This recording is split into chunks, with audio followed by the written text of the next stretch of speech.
Huh! It's been a while since we visited Poisson. Maybe we should head over and have a look around.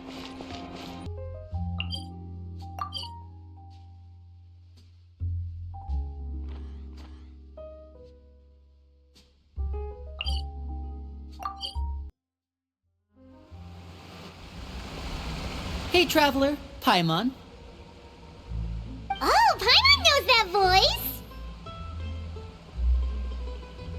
Over here.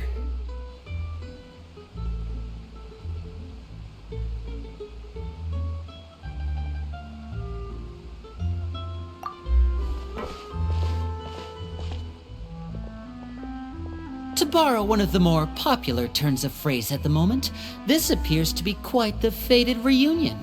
Running into you two out of the blue like this has really made my day. I certainly wasn't expecting it. You can say that again. What brings you to Poisson? Wait, Paimon's got it! You must be here for one of your magic shows, right? Actually, we've run into a bit of trouble on the home front, so Father arranged for us to stay in Poisson for the time being. Oh, are Lynette and Fremine here too? Yep, along with most of the other members of the House of the Hearth. You may have noticed Poisson seems a bit more crowded than usual. So you're saying nearly the entire organization has moved to Poisson?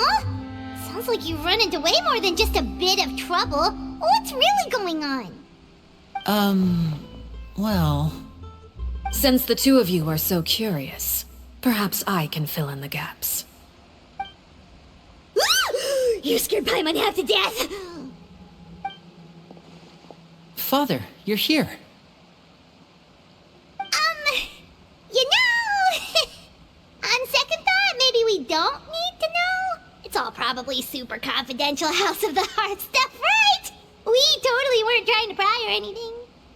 No need to be nervous. I could sense your genuine concern from your conversation just now.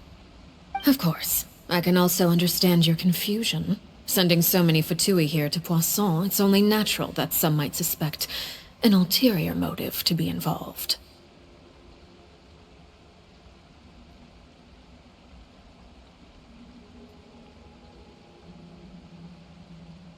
I understand. I'm well aware you've had your fair share of confrontations with the Fatui in the past, and I can't exactly guarantee that we'll remain on good terms in the future. As for right now, however, I would say we have little reason to be at odds, wouldn't you agree?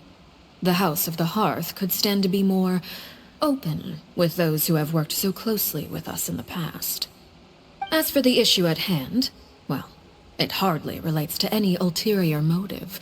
To be frank, it all stems from a certain rumor circulating around the House of the Hearth. It's an internal matter. What sort of rumor? A rumor that a certain phantom child is hiding away in the House of the Hearth.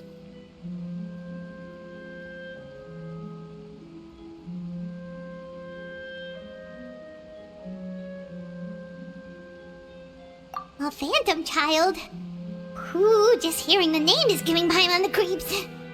A spirit that should have long ceased to exist is lurking in the shadows of the House of the Hearth.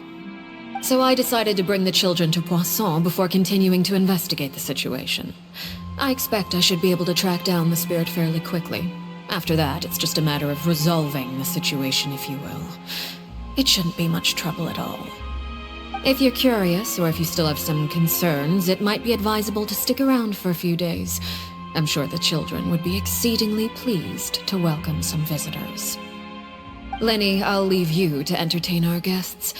I have some matters to attend to. Of course, Father.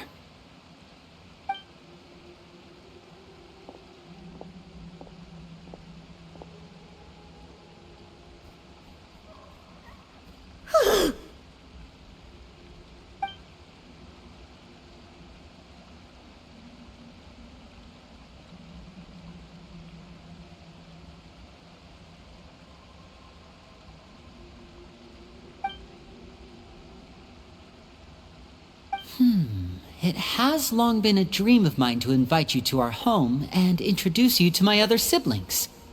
You're quite well known in the organization already. A lot of people have been talking about you, especially after everything with the prophecy. If you're willing, why don't you stay a while and have a little chat with us? Alright. We don't have anything else to do right now anyway. But let's be clear, we're just gonna be there as guests, okay? Don't get any funny. Oh, wait a second. For your guests, that probably means we'll be treated to lots of yummy food, right? Of course. During our stay in Poisson, we've been helping out the locals with some fishing. We bring in quite the bounty every day. In fact, today's the perfect chance for me to show you what I can do in the kitchen. Let's go. I'll take you to where we're staying.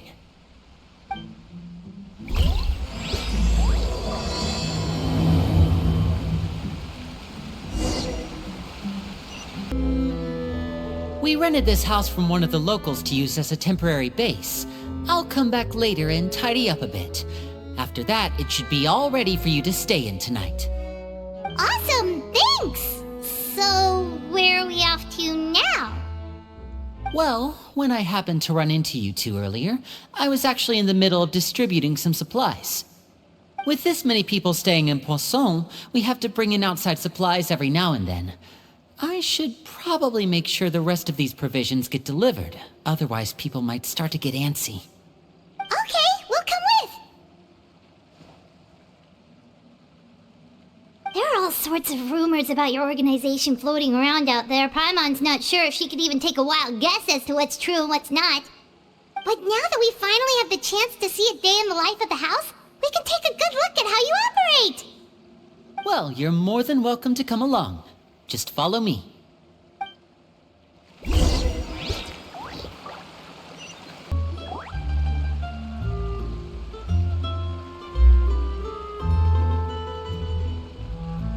Linny! You're finally here! The supplies. I'm assuming you've... Brought them with me? Yep, here you go. Hello? Something caught your eye? It's the Traveler and Paimon!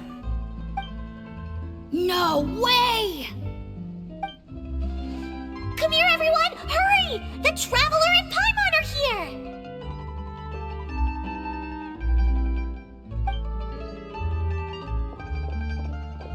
One at a time, please. Don't crowd around them all at once. We don't want to scare off our guests now, do we? Oh, it's all right! Gotta say, Paimon didn't realize we were this famous. Of course! Father and Linny have told us so much about you. Father told us about how you helped Linny. According to her, you're a trustworthy friend. And as far as she's concerned, that's pretty much the highest compliment we've ever heard her give. As you can imagine, everyone's been very curious about you. I heard the Traveler is so strong that he can move a mountain with his bare hands.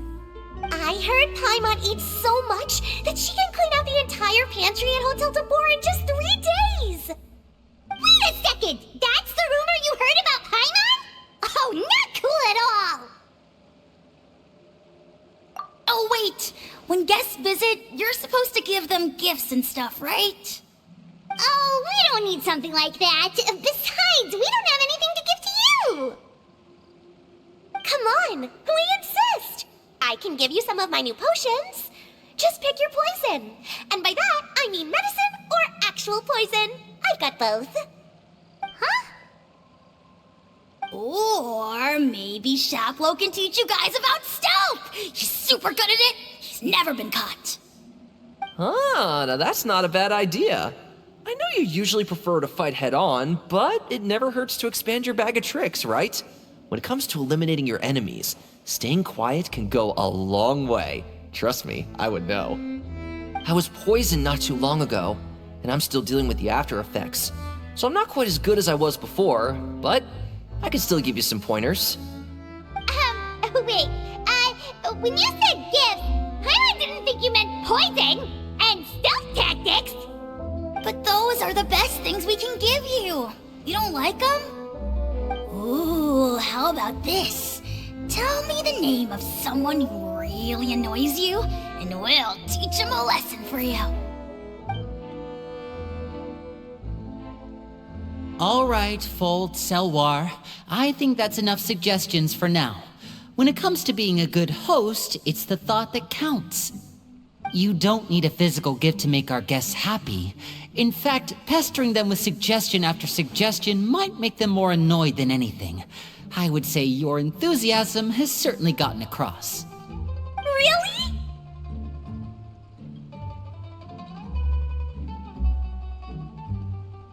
Awesome! It's been so long since we have had guests to play with. If there's anything you need, just let us know. Yeah, especially if it's poison or something. I've got all sorts of potions for that. Well, we'll talk to you all later. We've still got supplies to distribute. All right, see you later.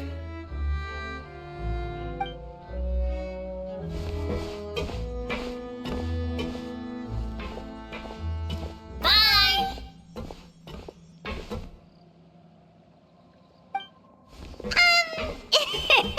Lenny, about all that poison and stealth tactics talk just now. Scared you, did it? That kind of talk comes with being part of the House of the Hearth. When Foltz was really young, he strangled all of his family pets, just out of curiosity. He was labeled a dangerous problem child and was abandoned by his family. Elwar has an unnatural obsession with potions. Father has forbidden her from trying all the different concoctions she comes up with, but she still tries to test them in secret. You really have to keep an eye on that one. Chaplot is around my age. While I'm mainly responsible for collecting intelligence, he handles surveillance. He's very passionate about his work and has no reservations about taking on some very difficult missions. I know you two probably aren't used to that kind of talk, but I can promise you they only had the best of intentions. Things like stealth tactics and developing different poisons, they really mean a lot to them. They were just trying to share the best of what they could offer, that's all.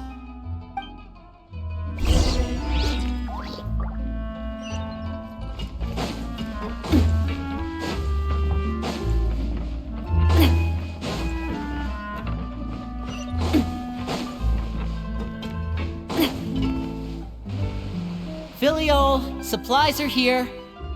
Thanks. And who are these two? Outsiders? Allow me to introduce you. This is the Traveler and Paimon.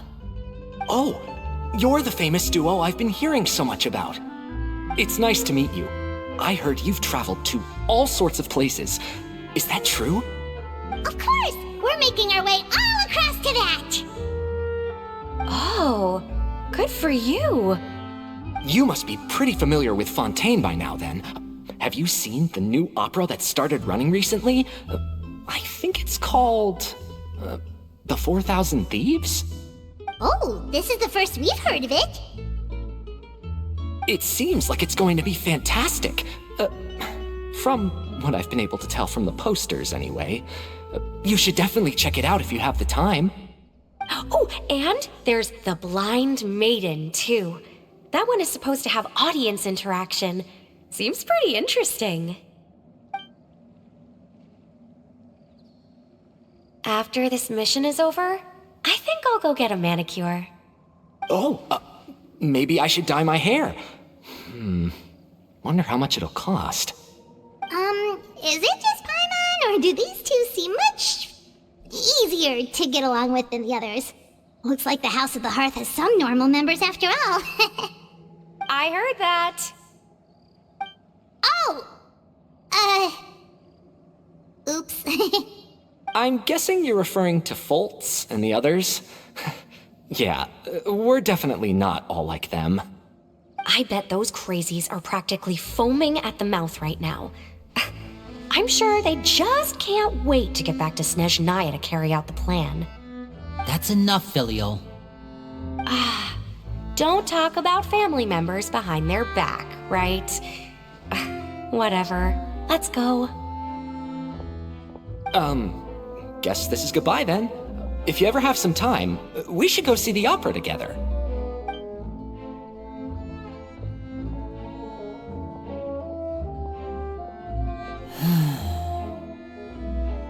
Well, that's it for the supplies. We should probably head back as well.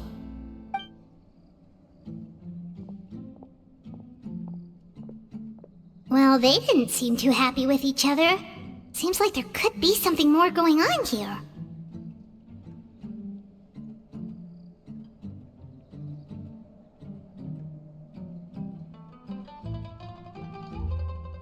You're right. We're only here as guests after all. Oh, Linny's getting super far ahead. Come on, let's catch up.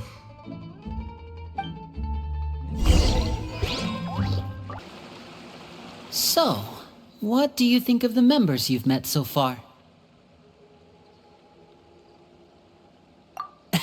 Well, Father is always encouraging us to be strong-willed and independent. So if there's one thing we've got, it's people who aren't afraid to speak their mind. Well, I should probably get cooking. Wanna join? Of course! Then let's head out and... Fremine? What are you doing here? Fremine!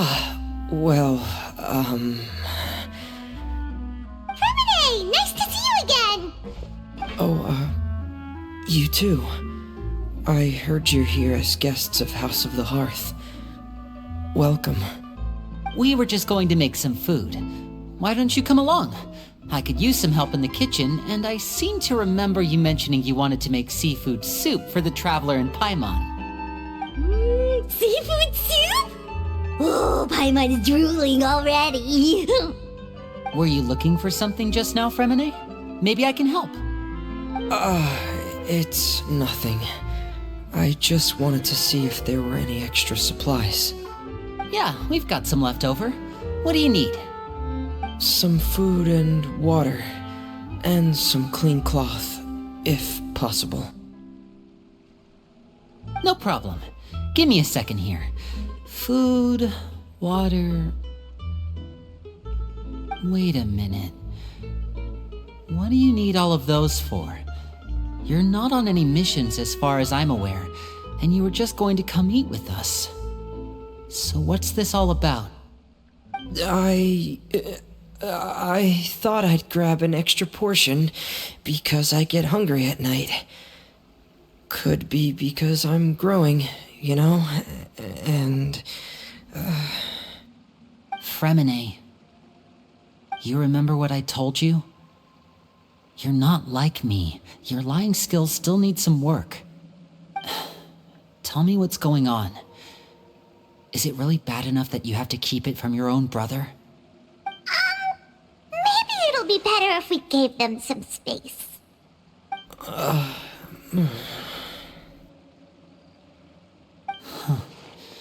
This is the first time I've seen that kind of look on your face. Whatever happened, does it have something to do with Father? Yes. Just follow me.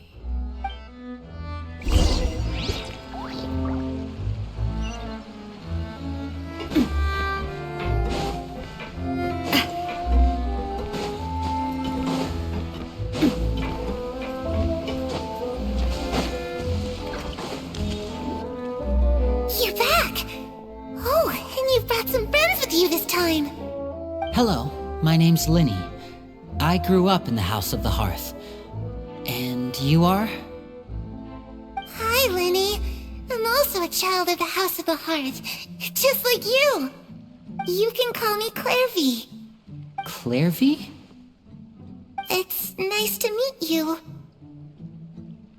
Does that name ring any bells, Linny? No, not at all. That's not a name we have on our roster, I'm sure of it.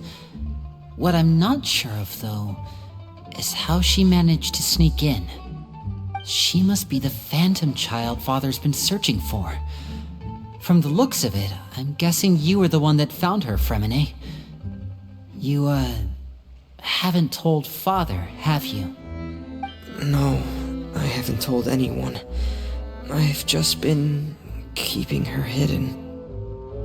For how long? About half a month now. So ever since we got to Poisson, then.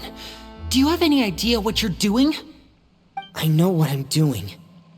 Really? 'Cause from where I'm standing, it looks like you're hiding the very person Father has been trying to find. If Father finds out about this, everyone involved is going to be punished. You know the rules of the house, Fremine. I know you do. Father doesn't tolerate any form of betrayal. So why are you doing this? I've thought it through. And I just can't hand her over like that.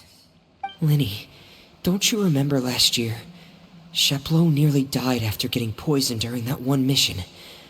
He wasn't able to get back before the poison started taking effect, and not a single person was there to help him. That night, while I was sleeping, I heard a voice telling me to go save him.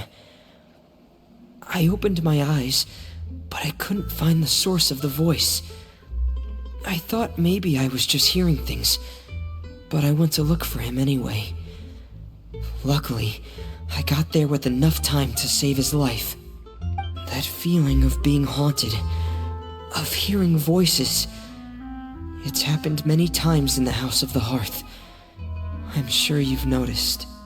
So what you're saying is, that was her? She was the one who spoke to you that night?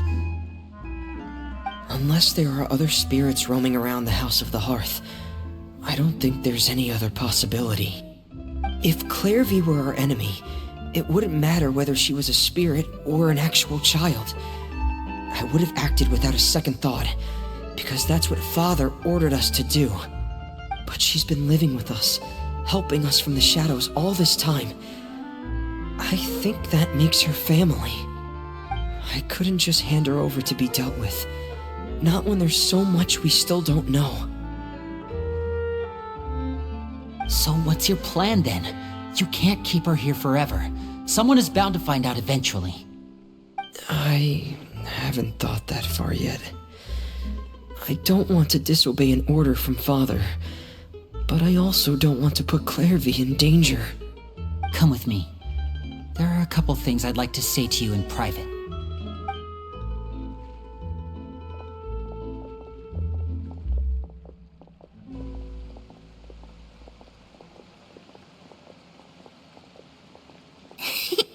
Those two sure care a lot about each other.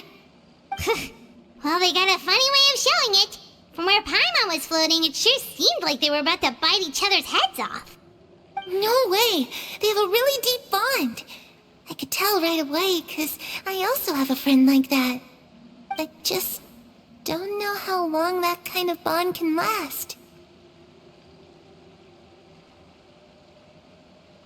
The darkness in the house runs deeper than you can imagine. No one can get out alive. I'm sorry, Linny. I really didn't mean to drag anyone else into this. Oh really? You didn't mean to? 'Cause I for one wish you did. Huh? What do you mean? You know, when we were younger, you didn't call me Linny. You called me brother, just like Lynette.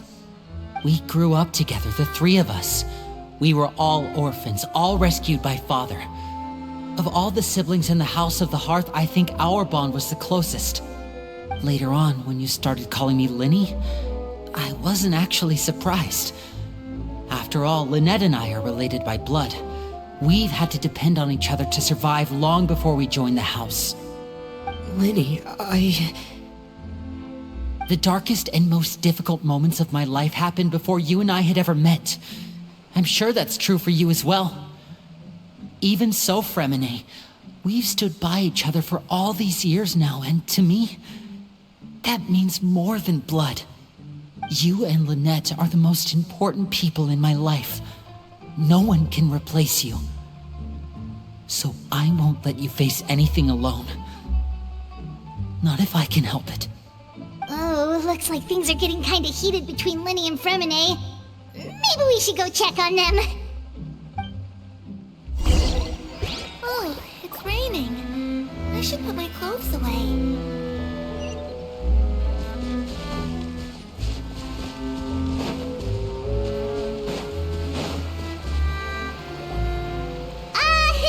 Hey, you two!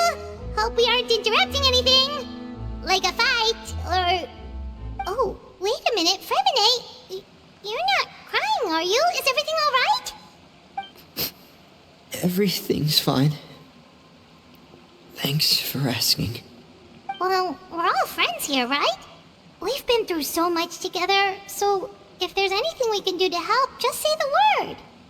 It's just a small family dispute. It's not something our guests should trouble themselves with. In fact, it might be better if your stay ended here.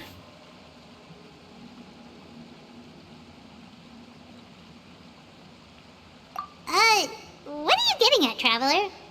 When guests are around, families are often on their best behavior. And any disputes are less likely to escalate. That's what you're trying to say, isn't it?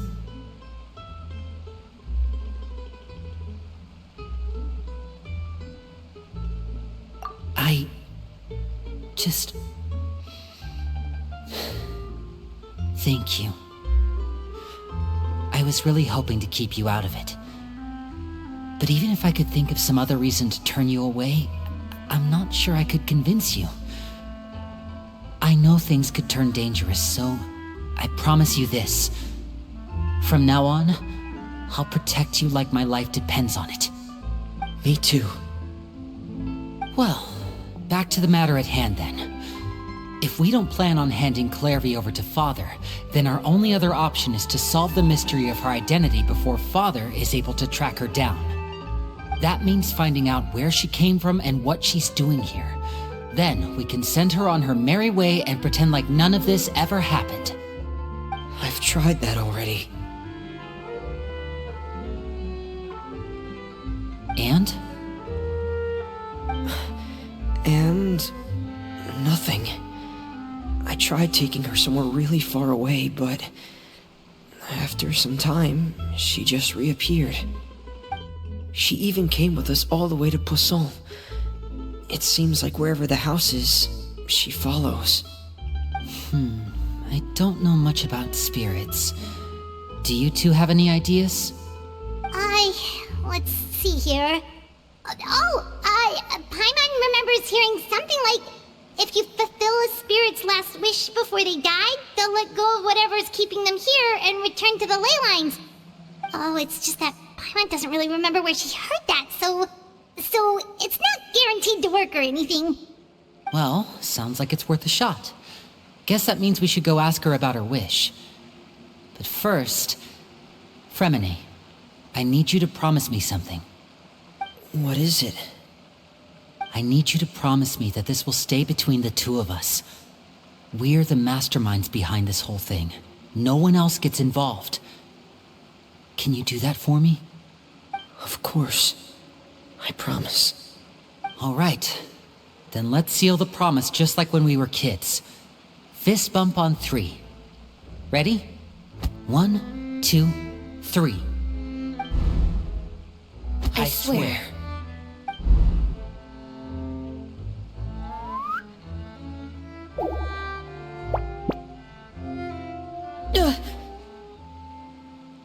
Whoa! Lynette!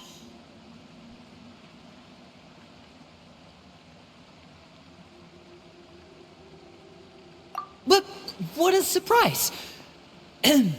What brings you here, dear sister? And, when exactly did you get here?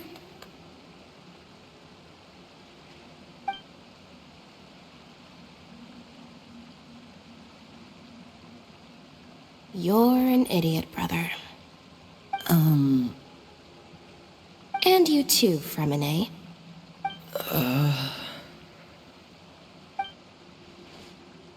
You 3, Traveler. And you 4, Paimon. Wait, what did we do? I've seen Clairvy around the House of the Hearth before. I hadn't seen her in Poisson, so I figured she must not have come with us. But it turns out, you were just hiding her. I heard you talking about your plan. Rather than steering clear of the situation, I'd rather fully join in.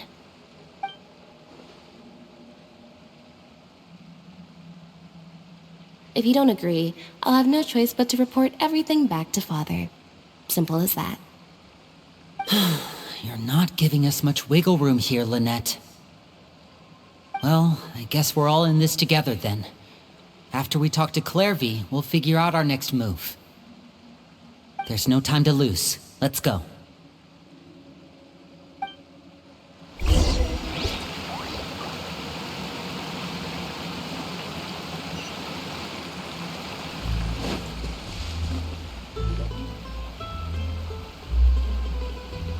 I'm full. Thank you for bringing me this food, you guys. She said she's full, but the food doesn't look like it's even been touched.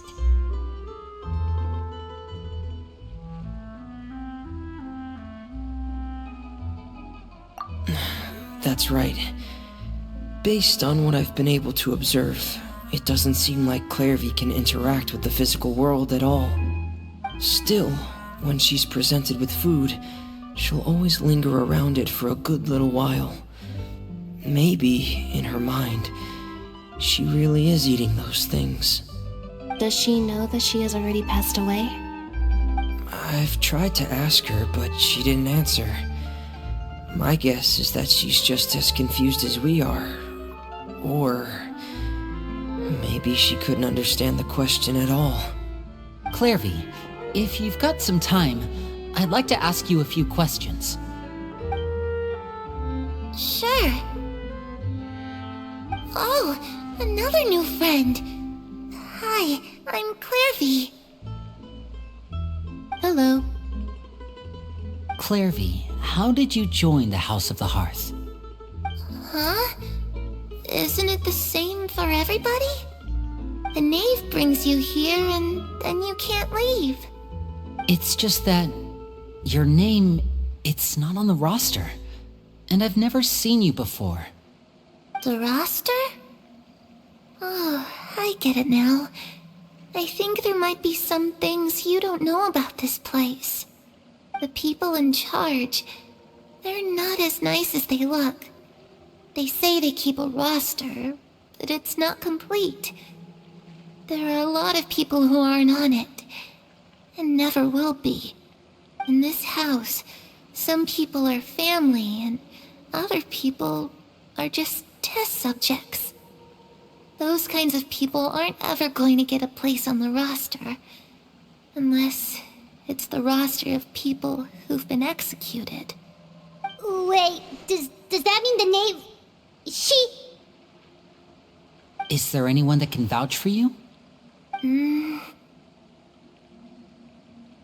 Perry.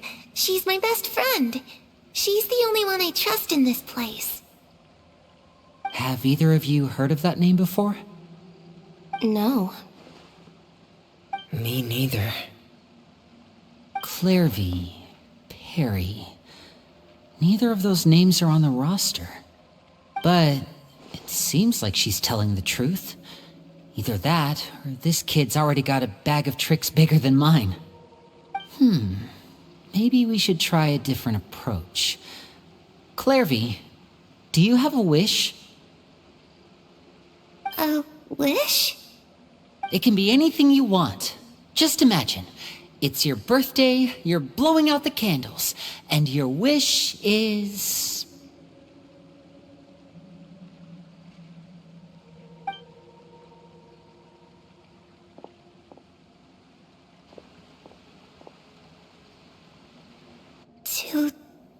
To go outside, where the sun can find me. That's it? Well, that sounds easy enough. The darkness in the house runs deeper than you can imagine. No one can get out alive.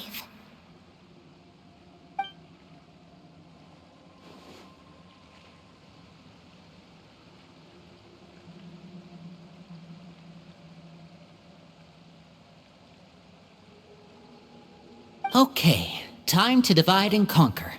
Listen up, I've got a plan. I'll try and find a way to use basic illusory magic to take Clairvy outside and bring her somewhere with sunlight. Lynette, try and find the list of executions that Clairvy was talking about, and see if her name is on it. Fremine, you stay in Poisson. We can't be the only ones who've had run-ins with Clairvy. I need you to collect intel on everything she said and done. Understood. I'll try my best. What about us? What should we do? I really appreciate your willingness to help, but this is a family matter. I don't want to drag you in too deep. It's too risky. Let me think. Since Father considers you to be guests, maybe you could stick by her side for a little while. You don't need to do anything except keep up some nice, casual conversation. Ah, Paimon gets it. You want us to distract her. I'll give you a magic bird. If Father suspects something, all you need to do is release it when she's not looking, and it'll alert me that something's wrong. Of course, that's only as a last resort. If Father doesn't seem to notice us, there's no need to make contact. We'll reconvene here tonight after all's said and done. If the worst-case scenario happens and we're discovered, just tell Father everything. We're not going to let our guests get punished for our own actions. That's where we draw the line. You too. Okay, this is where we part. Father should be at the beach nearby.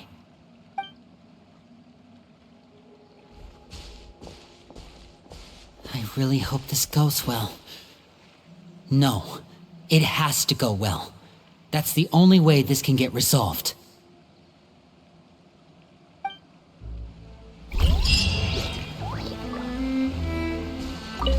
Clairvy, I'd like to take you somewhere. Is that okay with you? Sure. Where are we going?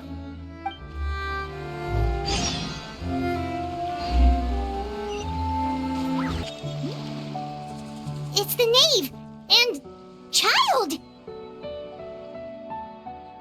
Hey, aren't you supposed to be in Snezhnaya recuperating? What are you still doing in Fontaine? Oh, it's you two. I didn't expect to run into you here. I was unconscious for quite a while after the fight in the Primordial Sea. After I woke up, I realized I was being taken back to Snezhnaya, and well, I couldn't have that now, could I? Not when I've still got unfinished business here in Fontaine. So, I mustered up all my strength and made the journey back on my own. What sort of unfinished business are we talking here? It has to do with Skirk, my master. I really wanted to meet up with her, but by the time I got back, she had already left. I still have so many questions for her. Without any other leads, all I could do was ask the knave to help me track her down. She must have left behind some traces from her time in Fontaine. Oh, okay, so have you found any clues? Unfortunately, no. While the House of the Hearth is adept at collecting all manner of intelligence, certain existences can still manage to escape our purview. Basically, unless Master feels there's a need to meet with me, she's not going to be found. But that problem has an easy fix. I just need to become stronger, and then... Paimon thinks you should focus on getting better first. The worst of it is over. It's all thanks to that one kid from the House of the Hearth. Elwar, I think her name was. She gave me a bunch of random potions to drink. They didn't go down easy, let me tell you. Pain and chills all over. But they really did help speed up my recovery. And that's good, because it looks like I really do have to head back this time. The old man's been putting the pressure on me. He sent someone to tell me I'm needed for some sort of project. Project Stuja? Yeah, that's the one. I heard Regrator's involved too. I'm not looking forward to having to listen to all his monologuing, that's for sure. Hey, maybe you could think of a way for me to stay in Fontaine for a little longer. Helping Linny and the others brush up on their fighting skills would be far more interesting. If you and I could spar, that would be even better. I've been waiting for a chance to see you go all out. And what a sweet little daydream that is. But I also have a role to play in all this. I'll be leaving Fontaine shortly as well. Besides, considering how little they see fit to step outside the homeland, being called on to return to Snezhnaya by such illustrious dignitaries, what a great honor. Wouldn't you agree? One I could do without, I'd say. Is it just Paimon? Or does it kind of seem like they're... So, dear guests of the House of the Hearth, to what do I owe the visit? Well, we just...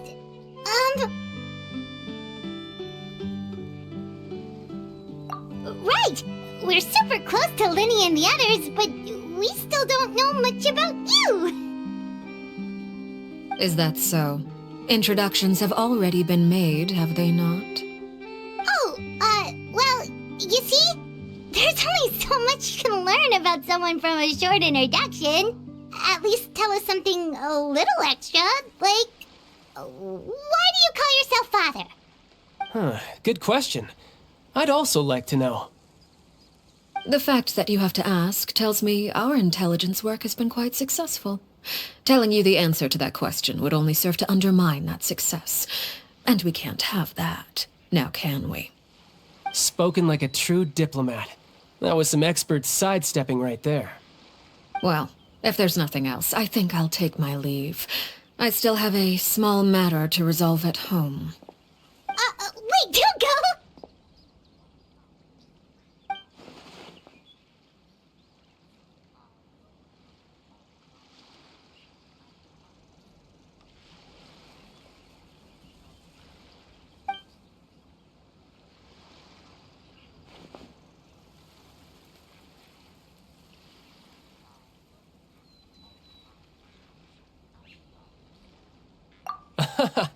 I'd also like to hear the answer to this.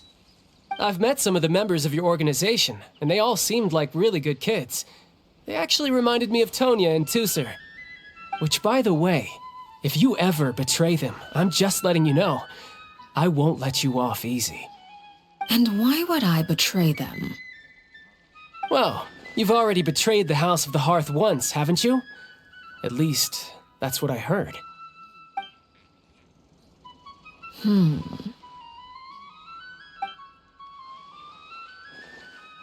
Okay, I admit. That's just what the old man told me. The rooster, I mean.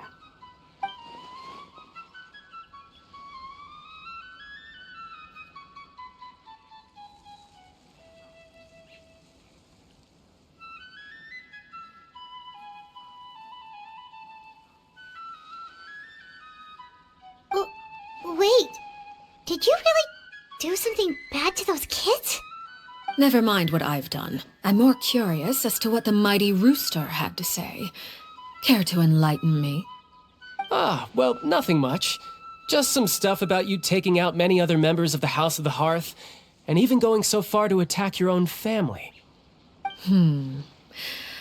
I see. Huh. Based on your reaction, I'm guessing it's all a bunch of lies. Hardly. I don't appreciate his particular turns of phrase, but I suppose he didn't say anything untrue. Although, it would be more accurate to say that there is a certain level of prejudice involved, but I don't intend to clear that up just yet. Prejudice has a funny way of concealing the real truth behind certain things, an attribute that I find to be quite advantageous. Call yourself a Fontainian, for example, and people will assume all sorts of things, when the real truth is that this is simply the land where I was raised. Huh? You're not actually from Fontaine? But then why did you try to help out with the prophecy and everything? I was trying to protect the children born in Fontaine. Claiming that I myself was a Fontainian simply made it easier to operate. People would hardly suspect a fellow Fontainian of having any ulterior motives. Who wouldn't want to save their homeland, after all? The primordial sea wouldn't have any effect on me, but it would have caused great harm to the House of the Hearth. Well, you wanted extra information, didn't you? There you go. I hope that satisfied your curiosity.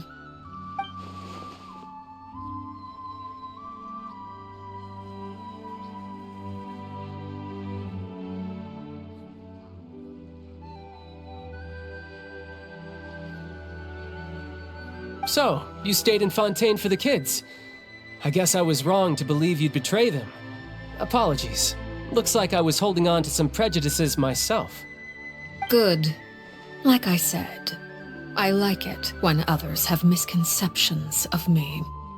Actually, while I was recuperating at the House of the Hearth, there was something else that really caught my attention. I heard that members always resolve disputes and arguments with a friendly spar, and the loser has to back down. Seems pretty cool if you ask me. Would also give them plenty of opportunities to hone their skills.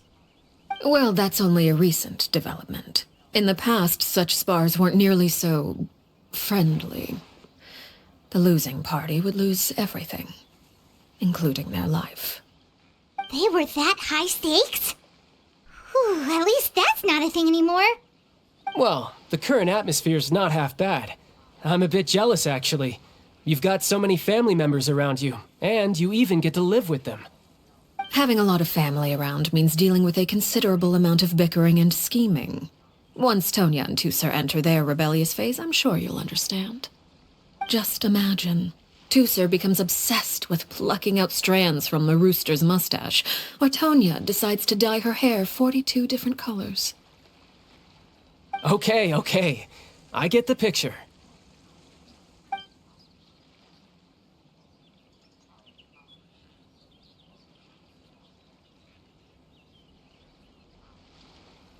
Well, would you look at the time? I should probably get going. Traveler, Paimon, I'm not sure where our paths will cross next, but the next time we run into each other, we should definitely try and find some time to spar. Again, maybe this is a conversation we can have when you look less like you're gonna kill over. All right. Well, thanks for everything, Arlecchino. No thanks necessary. You also played a part in obtaining the Gnosis. I would say we can call ourselves even. I like the sound of that. Well, I'm off. See you all some other time. We should probably get going too. Do you want to head back with us? Oh? You want me to leave so soon? Oh, well, you see, I'm rather enjoying the evening breeze. If you don't mind, I think I'll stick around for a bit. I have some things to think about. Apologies for not attending to you like a proper host. Please forgive this slight. I do hope you'll have a pleasant stay. we managed to keep her distracted until nightfall. Good thing Child was there to keep the conversation going. You don't think she suspected anything, do you? Oh, I wonder if Liddy ran into any issues. Let's hurry back and see how everything went. Oh? You decided to stay a little longer? Let's take in the ocean view together, then.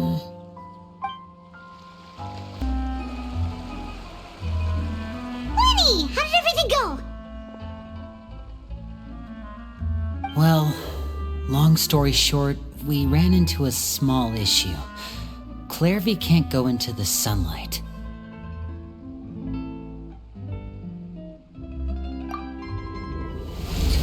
Everything was fine at first. She followed me up to the surface just like I told her.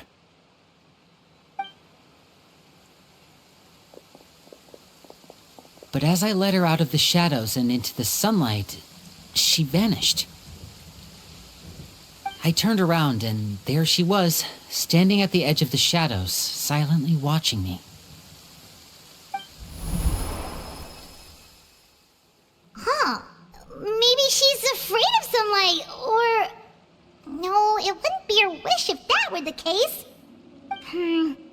Well, we could always try pushing her into it. Oh, true. I've pretty much tried it all already. Nothing worked. Eventually, the sun went down, so all I could do was bring her back here. How did it go with you, Lynette? Good. I've got the list. It's right here. Really? Well, what are we waiting for? Let's take a look!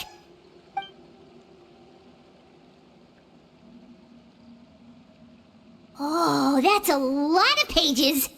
Oh, it's gonna take forever to get through it all. We can each take a section. Here. La Pouillade, L'Endroit, Chambel, Horaire.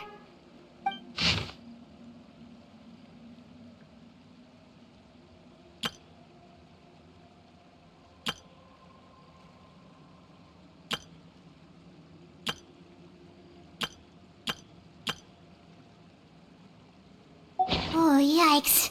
That Horaire guy has a huge scar on his face. He's kinda giving Paimon the creeps. Ah, I've met him before. The scar is from an injury he received during a mission. I still remember him joking with me about it. He said any future lover would take one look at him and then lose all interest. Did he say anything else? Well, I asked if there was someone he was interested in. He said no, and that's where our conversation ended. It was only later that I learned he really did have someone he liked. He risked everything to escape so he could be with her, but it didn't work. One day, Father asked to see him, and, well, I never saw him again after that. Wait, so that means the knave, she... It may seem cruel, but it's just one of the rules of the house. Betrayal is not to be taken lightly. We know too many secrets to come and go as we please. So, if you do try to leave, you pay with your life.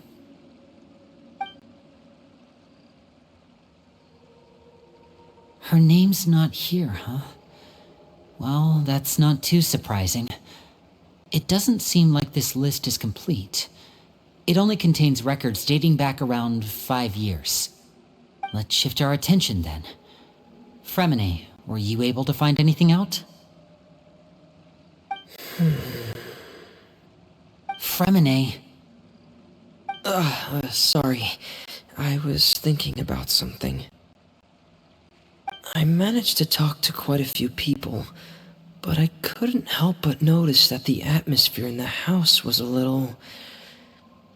strange. Strange? Yeah, I mean, I know there have been arguments in the past, times when people haven't gotten along. Chaplot and Filiol are a good example of that.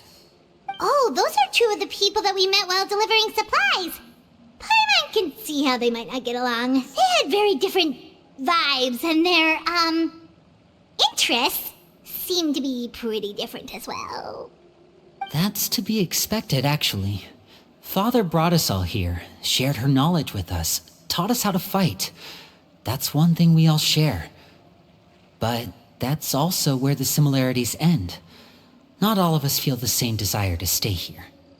As members of the House of the Hearth, we're also considered part of the Fatui. And to a lot of people, that's an identity they never asked for. Certain members get older and realize they want something else for themselves. But considering the rules of the house, most people would never say that out loud. People like Chaplot and Foltz are loyal to Father and her vision. They're proud to be part of the Fatui. Filiol and Nantoy, on the other hand, well, they aren't quite as enthusiastic. These kinds of conflicts have always been there. It's not like Father is in the dark about any of this. Well, that's true. But it just feels like things have gotten worse lately. Filiol and the others, it seemed like they were meeting in secret to talk about something. I can't say for sure, but I think they've met Clairvy. You think she's been inciting them to act out? No, not exactly. But I wouldn't be surprised if she said something to them about the darkness in the house and how deep it runs. She's told me about it before. Experiments being run on children. People being used as pawns on the battlefield without so much as the strength to survive. And they just believed all that? Without any evidence? Clairvy's words probably gave them the excuse they were looking for. Whether they actually believe them to be true is secondary. This is all because of Project Stuja, isn't it? Whoa. Hold on a second. What's this Project Stuja all about, huh? This is the second time it's come up now. Sorry, but I'm not sure of the details either. I only know what Father has told us, which is that it's something the Rooster and Regrator have been working on together. Apparently, it has to do with the Fatui's strategic plan for the future. Because the House of the Hearth was so successful in obtaining the Gnosis, we now have the honor of playing a key role in Project Stuja. Wait, but isn't that a good thing? Key role is just another way of saying dangerous role. To us, the whole thing is an inconvenience. Father thinks so too, but she's in no position to refuse. Their plan isn't exactly unreasonable, and they've been funneling the house a lot of funding. It's just that we'll lose a lot of members in the process. Participating in the plan, it's an honor in name only. What they're really trying to do is subdue us. The existence of an intelligence organization outside their control makes them feel uneasy.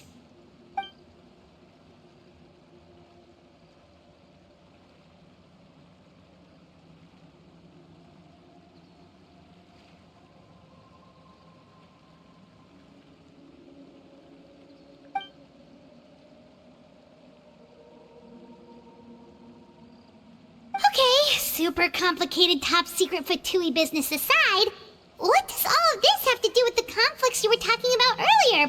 Paimon doesn't get the connection. External pressure has a way of exacerbating internal strife. You can't overlook the power of fear either. People are afraid of dying, and that fear is often the impetus for a lot of stupid decisions. I thought resolving the Clervy situation would make everything go back to normal. But it looks like things are more complicated than I thought. If we leave Filiol and the others to their own devices, sooner or later, Father will be forced to take action. We can only focus on one situation at a time, brother. You're right. Even if we confront Filiol and the others, it won't do any good.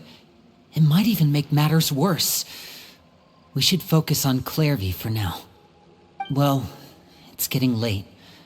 We should head back and get some rest. We'll try again first thing tomorrow. Lynette, you stick with me this time. Fremine, keep a close eye on Filiol and the others. Make sure they don't do anything they'll regret. Good work today, everyone. Have a good night, and I'll see you tomorrow.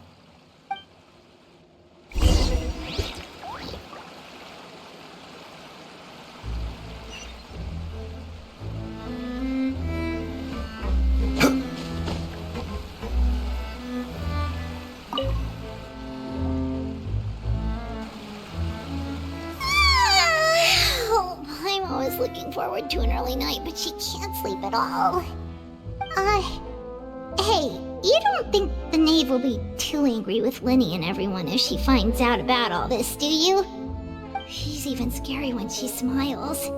If she were to actually get angry... Ooh, you have to protect Paimon if that happens, okay, Traveler?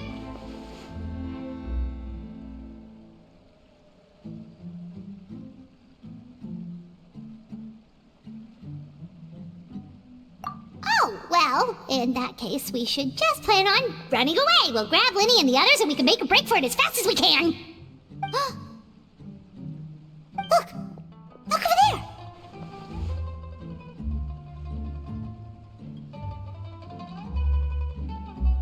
Quick! Let's catch up with her before anyone sees!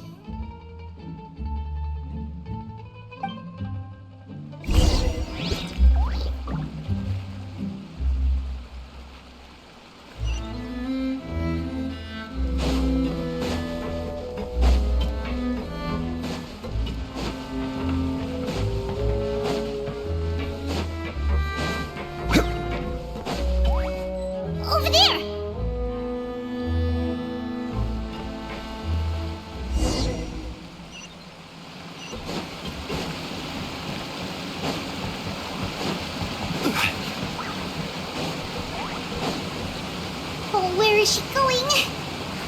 someone sees her, we're toast!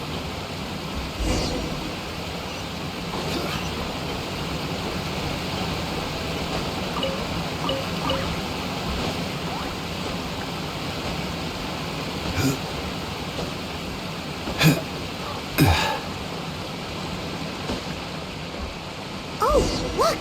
She stopped!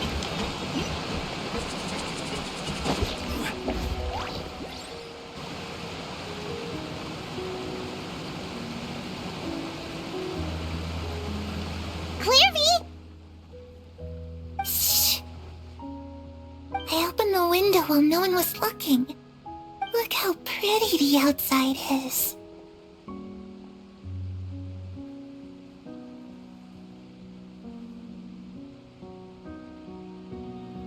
If only I could have more than this. You probably think I'm being silly, huh? All this hopeless resisting? It's better to dream of what I could have than try to make it a reality, right? Please, help us get on the same page here, Clary. We need you to tell us what you know. Can you do that? Sure. Although, after you hear all this, I think you might regret that decision. Everyone in this family is nothing more than a tool. Something to be used and exploited. We're all expendable. Including me. As long as you're useful, you get to stick around. Lose your value, and you're handed over to the doctor, experimented on, and given a fate worse than death. I've seen it happen again and again, and I've had enough. You're saying the knave did all that? It's just, that doesn't seem like something she would do. She's scary and all, but it seems like even she has lines she wouldn't cross. I knew you wouldn't believe me. Everyone thinks she's a good person. They all think of her like a real mother. Mother? But she doesn't deserve that title. She's disgraced it and tarnished it. And if I had things my way, I'd never see her again. If only Perry were here, she'd understand. Perry? There's that name again. Also, Paimon's getting a strange feeling. It almost feels like she's not really here with us. Paimon can't tell if she's actually talking to us or if she's mistaken us for someone else.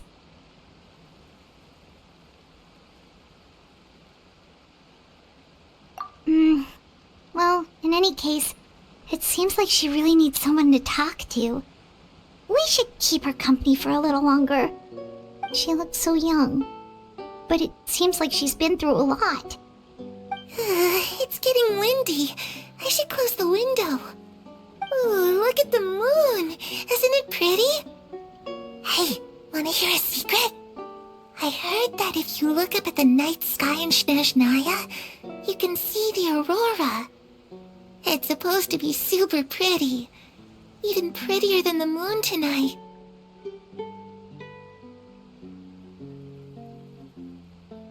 Perry and I promised each other that once we're older, we're gonna go see it together. But I can't find her. I'm worried she's also been...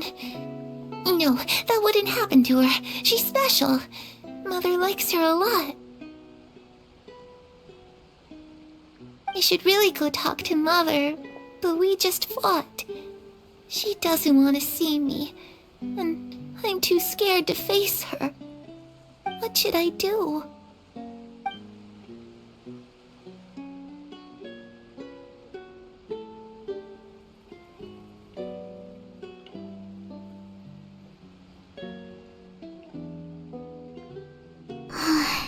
Paimon really doesn't understand what's going on with her. Well, let's head back. We've got an early morning tomorrow.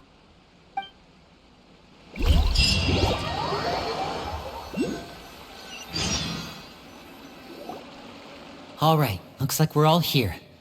Let's go ahead with the plan.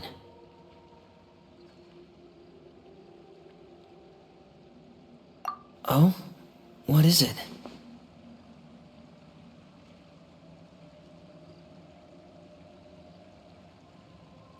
makes you ask that? Well, we kinda ran into Clairvy last night, and that's what she told us. We met the doctor back in Sumeru. He's super dangerous, and he's done all sorts of bad things. It's possible that Father and the Doctor have had certain dealings, but I don't think Father would work with him. We're not really on the same side, so there's not a lot of trust between them. That doesn't exactly set the stage for a successful partnership. I did hear, though, that when Father first became a Harbinger, the Doctor offered to work with the House of the Hearth. Father rejected most of his proposals, except for one. It had to do with some sort of secret experiment. Secret experiment? Could that be what Clairvy was talking about? I don't think so. I don't know any details about the experiment itself, but I do know it's an entirely independent operation.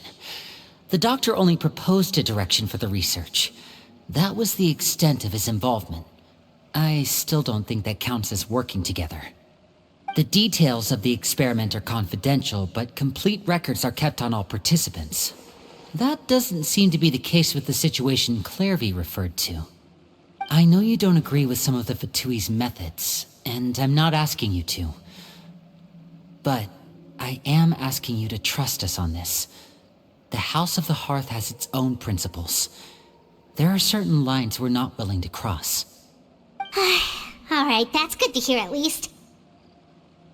Clairvy seems to think the Knave and the Doctor worked together to do something horrible. If that turned out to be true, Paimon doesn't know how he would even face you guys. It's just that it doesn't seem like Clairvy is lying either. The easiest thing to do would be just ask the Knave directly, but Paimon doesn't think she'd tell us.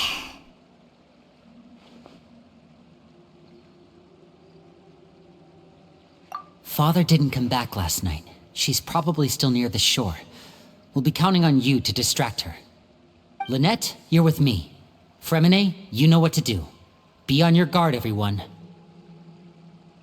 All right, let's get to it.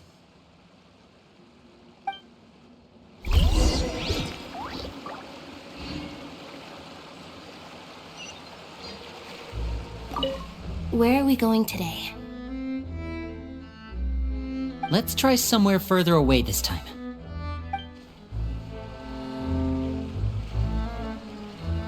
Where are we going today?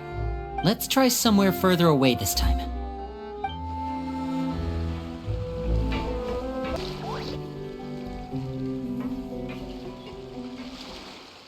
Ah, it's you two again. I must say, you look a bit pale. Did you have trouble sleeping last night? A little. Perhaps if you had less on your mind, you'd be able to absolve yourself of such troubles. So what are you planning to do now? Catch up on some sleep? Or should I give you some time to rack your brain for a topic to discuss before I ask any questions? Although I must profess to being curious. Without Child here, how do you plan on distracting me? Us? Distract you? A good one. But no, we were just here for a chat. Looks like you could have used some extra time to think. No matter. If you don't have any other plans, why don't you accompany me somewhere? Don't worry. I'll be sure to steer clear of any scheming children. The ocean breeze is sure nice today.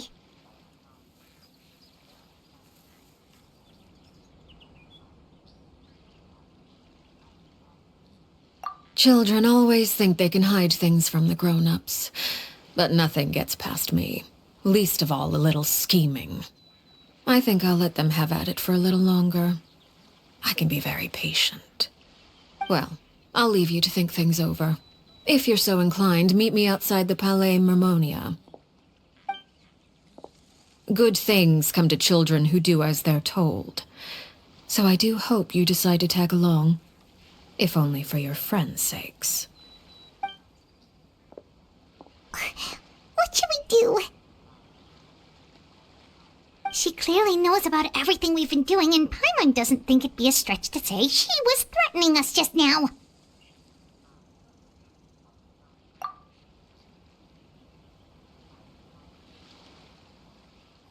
Oh, good idea. Hopefully he sees it in time. Well, we should probably head to the Palais Mermonia.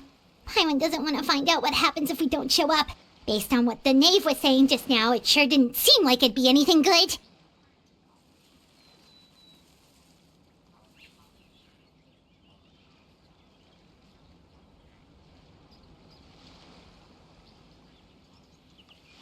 Okay, then we probably shouldn't keep her waiting.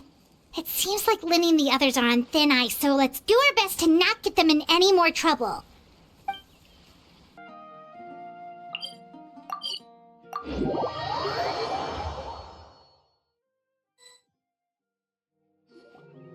Seeing as we still have some time before my meeting, we might as well enjoy some pleasant conversation while we wait. I'm glad to see you get along with my children. Being surrounded by good companions is necessary for a child's development. You're not planning on doing anything to them, are you?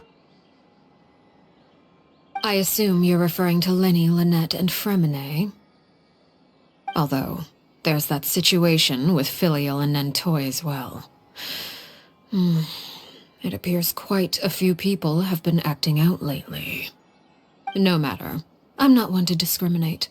All those who betray the house meet the same fate. There are no exceptions. Does that mean you're going to kill them? Oh, are you here to beg for their lives? I'm sorry to disappoint, but the rules of the house change for no one. In my organization, everyone is responsible for their own actions. But don't you care about them at all? They really respect you. They even call you father. You must feel something for them. Any organization in which feelings come before principles is one destined for ruin. The House of the Hearth is hardly an exception. You could say our principles are more stringent than most. Perhaps I can offer you this consolation at least. As our guests, you two will not be held accountable along with them.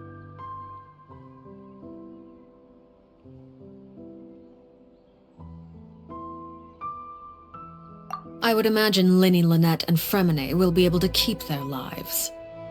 As for Filial, Nentoy, and the others, I'm afraid there's little I can do. They can try to escape, but once you know our secrets, there's no getting out alive. But that's awful. Ah, you seem concerned. Out of consideration for my guests, I suppose I could turn a blind eye for a little longer. If Linny and the others manage to dispose of Claire V in the meantime, all evidence of their wrongdoing will be lost. In that case, I could hardly punish them for something I couldn't prove. If their efforts are unsuccessful, on the other hand, all will be held accountable, and the punishment will be severe.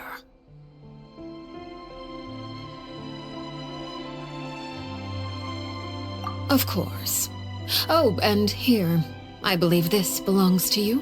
Do try and keep better track of it next time. It takes a considerable amount of time to train a bird like this. It would be such a pity if you were to lose it. Permanently. Wait, where did you get that? Well, I'm afraid that's all the time we have to chat. Now, for the matter at hand. I asked you to meet me here because I have business at the Palais Mermonia. It has nothing to do with you, but I think it would be prudent for you to stick by my side for the time being. There will always be time later to run off and tell Linny what you've learned. Well, time to go.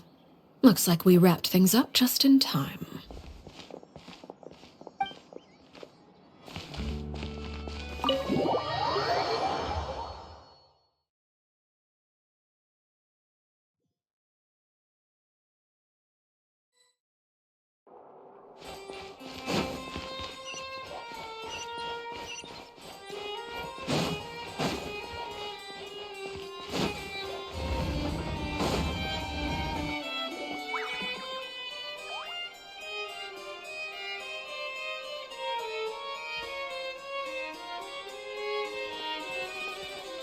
It's been a while, Monsieur Neuvillette.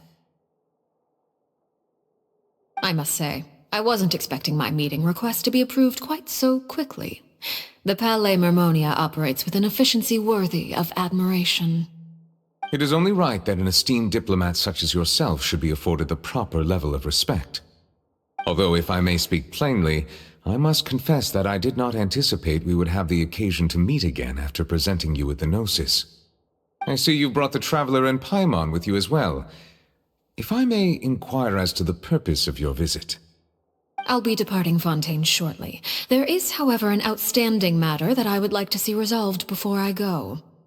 It requires a rather lengthy explanation, I'm afraid. So I took the liberty of explaining everything in this proposal. Please review it at your leisure, Monsieur Neuvillette.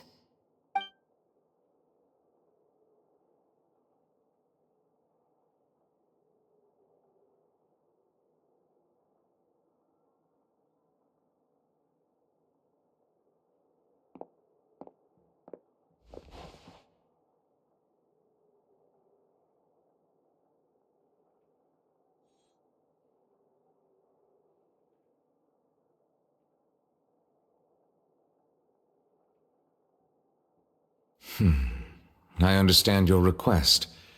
However, at the risk of causing offense, I must admit that I fail to see why you would wish for such a thing. I heard you have a certain fondness for water tasting, Monsieur Neuvillette, so allow me to use water as an analogy. A family is like a large body of water with countless rivers flowing in and out. As someone who watches over this system, I would hope that each river that flows from the source will eventually reach the ocean. Of course, objectively speaking, I know this is impossible. Most of the rivers will dry up along the way, disappearing into the ground and leaving nothing but a barren riverbed behind. Not all rivers are destined to reach the ocean, but I would not see their existence rendered meaningless. I believe the water that flows within them is simply meant for a different destination, like a field in need of irrigation. Or perhaps the glass of a certain water-tasting enthusiast. Did you get any of that, Traveler?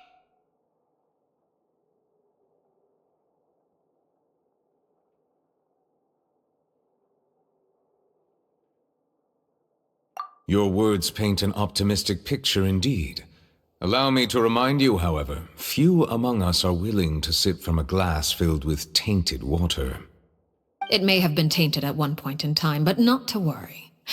I'll make sure it's drained of all impurities and returned to its cleanest form.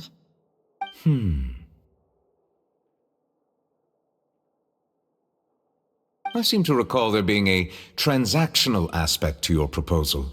Perhaps you could expound on that? If you accept my proposal, Monsieur Neuvillette, I will gradually withdraw my forces from Fontaine. And, unless absolutely necessary, I will no longer carry out any special missions within Fontaine. I presume I can take your words to mean that, in the future, cases similar to the Tartuffe assassination will cease to cross my desk? Tartuffe? Ah, that thief who embezzled funds from all those charities, you mean? My deepest condolences to his family, but without any evidence, I cannot imagine how the House of the Hearth might have been involved in his passing. Of course, if you accept my proposal, Monsieur Neuvillette, I'm sure certain measures could be taken to reduce the frequency of such troubles. You choose your words carefully indeed. In that case, I am inclined to accept your proposal. My thanks for your generosity, Monsieur Neuvillette. Well, with that settled, we should be going now. I took the liberty of bringing along 2 bottles of spring water from Snezhnaya for you to enjoy. I do hope I get the chance to hear your impressions. Perhaps at our next meeting, yes? Indeed. I trust you would not overlook your commitment in the meantime. All right, Traveler Paimon. Time to go.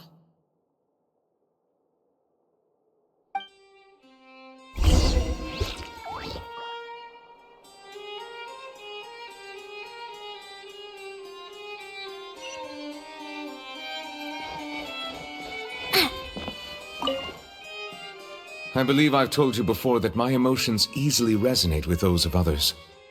Yet in the few meetings I've had with that Harbinger, I haven't been able to sense any aspect of her emotional state. Her mind is like a still body of water.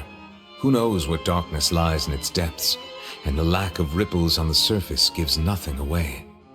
It's unclear whether this is her natural state of being, or whether it's an incredible strength of will that gives her the ability to master her emotions. Either scenario, however, suggests she is a very dangerous individual. I do not expect an explanation as to why you two are by her side. Whatever your reasoning, I would only advise you to take caution.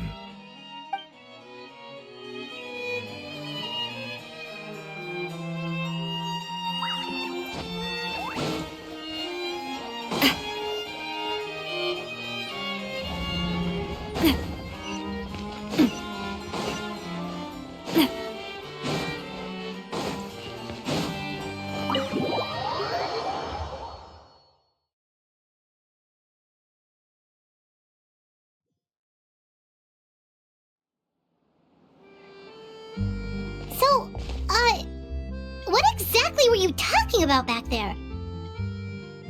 Paimon only heard you mention some rivers, a large body of water, and then some kind of irrigation scheme.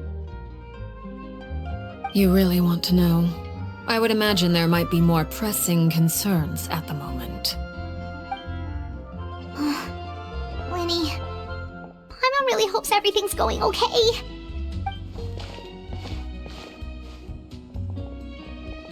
Oh, Paimon recognizes that look. You've got your thinking cap on, don't you, Traveler?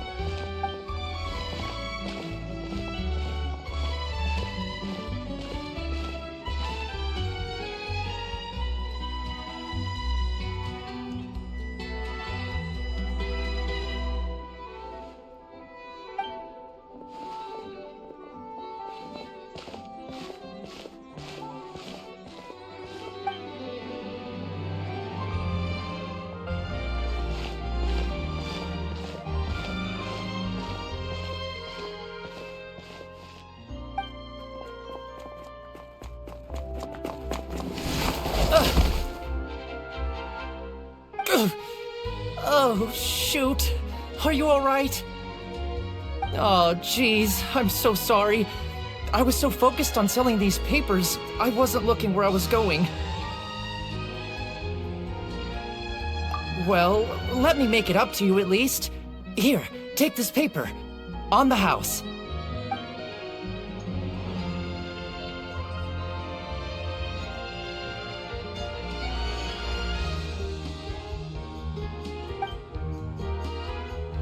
Oh, you don't have to give us anything. Please, I want to. It's not like I'm short on supply. All the extras will be useless come tomorrow anyway. It's my fault, really. I was just trying to bring home some extra mora for the family, but I bit off more than I can chew. I haven't had many takers today, so I'm still swimming in papers. What's going on here? Nothing much. I just ran into your friend here on accident. I should probably get going, actually, so... Hold on. Of course, I'm happy to compensate you with mora, it's just... I don't have any on me at the moment. I'll take 3 papers. Here. Your payment. Oh! Thank you for your patronage. May the Archons bless you with good fortune. If only I had the chance to run into such generous customers every day. I should probably just take on a smaller inventory though, right? I'm getting married soon, so sometimes it's hard to not get ahead of myself. Anyway, I should head out. Goodbye! Well, now that my affairs are settled, we should take the boat back to Poisson. We've even acquired some light reading to enjoy along the way. Actually, why don't we stick around for a little longer? Paimon just realized how hungry she is. She can't head back to Poisson on an empty stomach.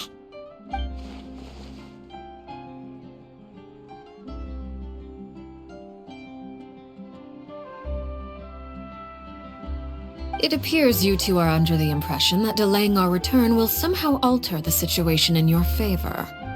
I'm sorry to ruin your fantasy, but your efforts are meaningless. That being said, I could be persuaded to give Linny some extra time. I just have one condition. If you agree to my request, I'll even answer some of your questions.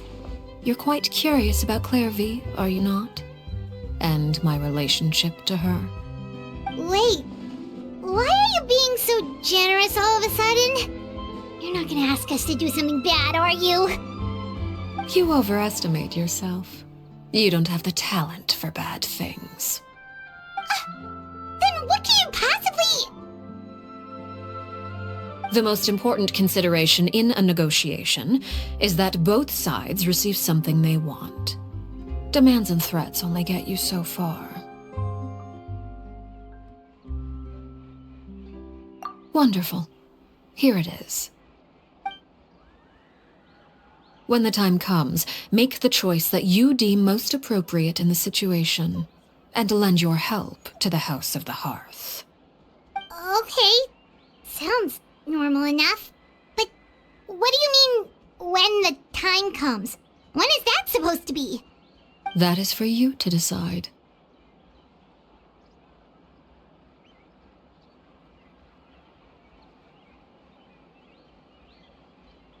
Then we have a deal. Follow me.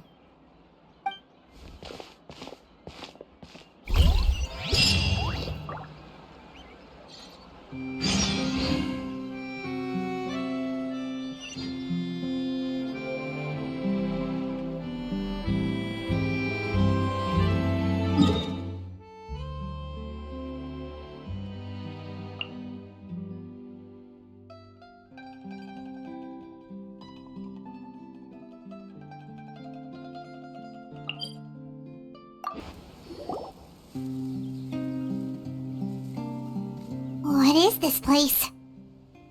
Somewhere long forgotten by everyone. It used to be a grand building. Now it's nothing more than a pile of rubble. No one comes here anymore, nor does anyone care about what once happened here. Although, this place does have something to do with the story I'm about to tell you. It was before I became a Harbinger, and before Linny and the others joined the House of the Hearth. Due to certain events, I first killed Clairvy and then her mother. And this is where it all happened. You were the one that killed Clairvy?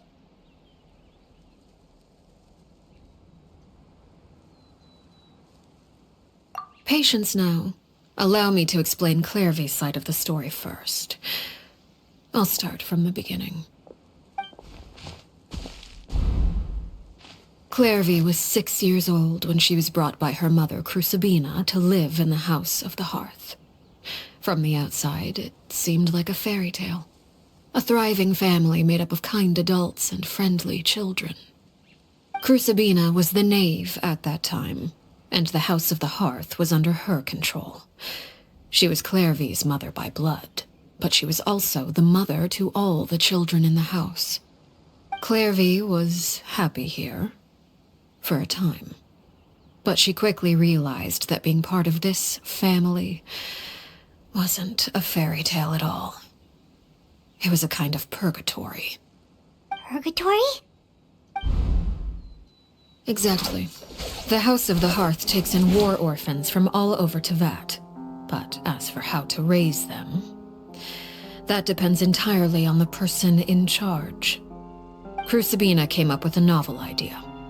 She would teach the children to fight, force them to duel each other, and then crown as the king of the house the child who proved themselves most worthy of inheriting her title. It's difficult to estimate the number of children who died or were maimed in the process. There's little I can say about the ones who died. The ones that emerged with permanent injuries, on the other hand, well, they still served a purpose. They would be handed over to the doctor to be experimented on, or sent away on dangerous missions. Nothing more than tools to be used and then discarded. So those were the experiments Clairvy was talking about. But what actually happened to her? You said that Clairvy was Crucibina's daughter, so if Clairvy tried to convince her to stop what she was doing, Crucibina probably would have listened, right? Despite being Clairvy's mother, Crucibina cared little for her daughter. She forced Clairvy to join the House of the Hearth only as a means to demonstrate her own impartiality as a mother, to prove that she treated all her children equally. Clairvy did try to convince her mother to change her ways, but it was to no avail. After her efforts failed, the only other option was to rise up and try to fight back. Unfortunately, the other children had already been thoroughly indoctrinated into the illusion of happiness Crucibina had created. Of course, there was one exception. Someone Clairvy's age who knew the truth about the House of the Hearth. Her name was Peruere.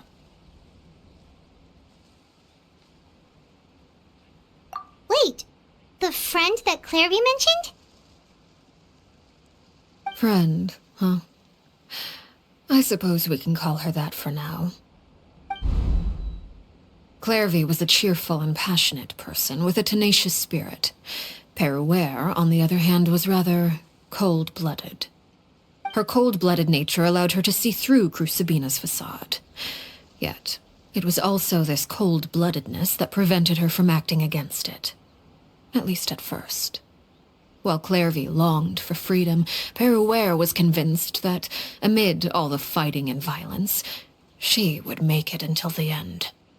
Despite their differences, the two became fast friends, united by their knowledge of the truth. Clairvy told Peruere that she hoped to create a real family, where no one would be killed or sacrificed. There may have been a certain naivete to her ideas, but Clairvy proved her determination many times over. She tried countless times to run away, ask for help, or expose the truth. But her efforts only earned her beating after beating. The only thing that kept her going was her strength of will. Even with her body racked with pain, she would still stand on her tiptoes and open the window at night. She and Peruere would look out at the moon together, a fierce longing for freedom shining in her eyes. But one day that light simply vanished. Oh no. What happened? Her hopelessness resulted from a culmination of things. 10 years had passed. 10 years worth of failure after failure. She and Peruere weren't children anymore, but finding any chance to escape still seemed as hopeless as ever. It was during this time that Peruere suggested a new plan. If escaping was out of the question, why not take down the very person sitting on top of this throne of lies? Mother herself. Clairvy rejected that proposal. She claimed that, as a famous harbinger, Crucibina possessed an unimaginable amount of power. Trying to kill her would have an incredibly low chance of success. Clairvy never gave another reason, but Peruere could see it written all over her face. Clairvy still thought of Crucibina as her mother. Killing her own flesh and blood was a line she couldn't bring herself to cross. If she couldn't escape and fight back, then only one option remained.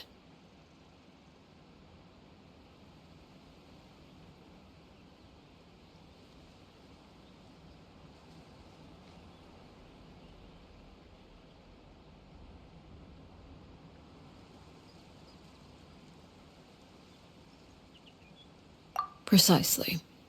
Death was the only way that she felt she could be free. It happened during a duel. When she arrived at the dueling ring that day, her partner turned out to be none other than Peruere, the very person that had stood by her side all those years. It was a fierce battle, but ultimately, Clairvy decided to let Peruere end her life. From that moment on, Peruere's journey was one written in flames. When the rain finally came and washed it all away, there she stood, the sole victor in Mother's endless game of slaughter. A trail of corpses strewn across her path to success. It was the very result she had predicted 10 years prior. Even then, she believed she would make it until the end. She wasn't surprised by the fact that she emerged as Mother's undisputed heir. Rather, her success left her with an inexplicable sense of restlessness. She was unsettled. And there was only one thing that could quell that sensation. Perhaps you two would like to take a guess as to what it was.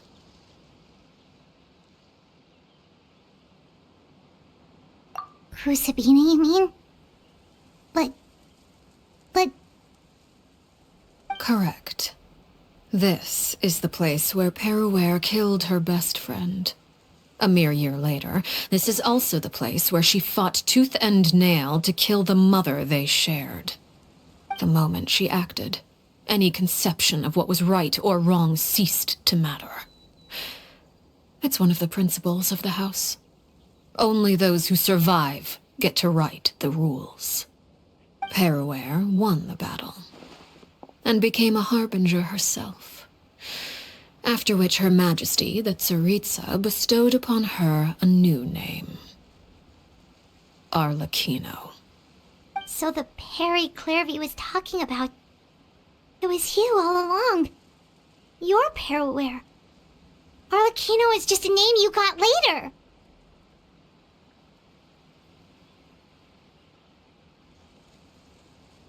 I left that name behind long ago. I must say, hearing it now does bring back memories. After I defeated Crucibina, the moniker of Mother died with her. I chose to forego the title she called herself, and even chose to give up my own name.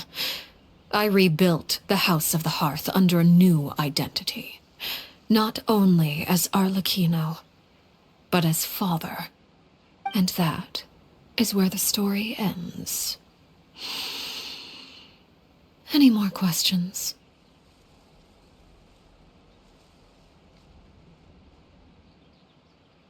Yeah. Based on what you just told us, Clairvy wasn't a little kid when she was killed. So the Clairvy we met... Was she really a spirit at all? I suppose you could call her an illusion born of flame. Her existence is like ashes to a fire. Something left over in the wake of blaze and ruin. You see, a certain power runs through my veins. It's not unlike a curse. My flames leave behind shadows of anything they consume. Of course, the chances of those shadows morphing into a sentient entity are exceedingly slim. Clairvy is a very special case. Clairvy died when she was 16 years old, but what emerged from the flames was her 6-year-old self. Her appearance wasn't the only thing affected. Most of her memories were lost to the blaze as well. Memory is a mysterious thing indeed. Losing a portion of your memories will alter your sense of self. Lose 10 years' worth, however, and it would be like living in the past. Like returning to a version of yourself that never grew up. No wonder Paimon got such a weird feeling when we were talking to her. Perhaps I should put it this way. Clairvy is someone trapped in time. It may seem like she exists with us in the present, but she truly lives in the confines of her own past. So if all of that is true, then you must have known about Clairvy for a long time. Indeed. She's a rather volatile and unstable entity. Sometimes she would look after the children. She's even saved some of their lives. But other times, she would hide from me and become obsessed with revealing the truth about the house to anyone who will listen. Shadows don't have the capacity to learn or grow. Any new information they encounter is quickly forgotten over time. Your attempts to expose Clairvy to sunlight, they failed, yes? The reason is actually quite simple. In Clairvy's mind, the house is impossible to escape, and it is this very perception that traps her there. But No matter. All I have to do is kill her again, and all will be resolved. I don't anticipate so much as a single speck of ash will be left behind this time. Wait! Paimon can understand why you might want her gun, but isn't there another way? So what if she's trapped in her 6-year-old self? She's still your friend! At least talk to her first! It's too late for that. She broke the rules, and now she must be punished. That goes for Filial and Nantoy as well. She's had quite the effect on them. I hope you understand. The difference between Crucibina and myself lies in our formulation of the rules, not our policy for enforcing them. Upholding the rules without question is a trait we both share, because that is how a household should be run. Is this really what you want to do? Whatever could you mean? Don't you want to say a proper goodbye at least?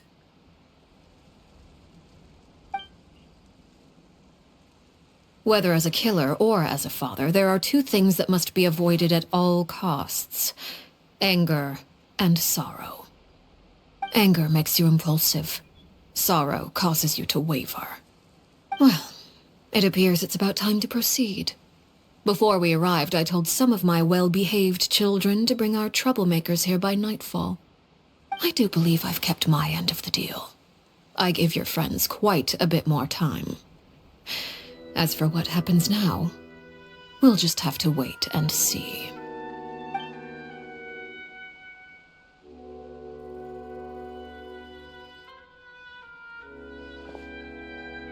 Here they are, Father. Oh, you gonna execute him? Seeing something like that would actually be a first for me. Lenny!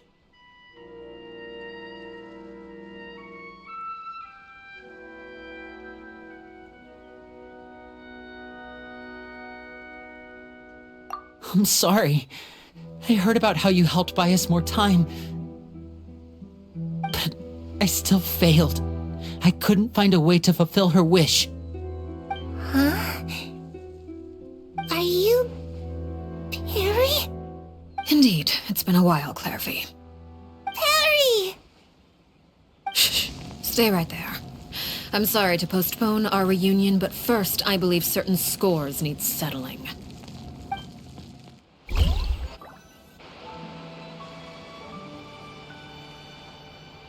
Father, let me explain. Out of my way. Father! You chose to conceal a threat to the house, and for that, you must be punished. Overall, however, I suppose your wrongdoing is hardly the most egregious of the bunch, so I'll deal with your punishments later. As for right now, the more pressing concerns are the traitors among us. By traitors? Do you mean us? Father, let me explain. We didn't mean to... Fultz, why don't you share what you heard? Yes, Father. Secret Midnight Meeting number 3. Participants, Filial, Nantoy, Sato, Toddy. Nantoy clearly said, "If only Father wasn't the one who took us in." Sato added, "I'm sick of this life. I just want to live as a normal person." Filial was the worst of them all. She called us crazies and said a bunch of mean things about Father. I did not! You're lying! Fultz is trying to frame us! It's not like I'm the only one who heard those things. After that, you and Toddy and a bunch of other people started talking about Clairvy. You were using all those things Clairvy brought up as an excuse to question Father. We're birds locked in a cage. The only way out is to destroy it. That's what you said, wasn't it? You little... You just want me gone, don't you? What did I ever do to you, huh? And you, Sheplo, have you forgotten who stood by your sickbed, watched over you, and changed your dressings? Come on, let's hear it then. What's your reason for all this?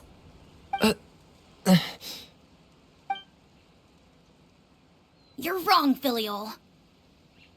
We don't want you to die. You're our family. Liar. You wouldn't be doing this if that were the case. So why?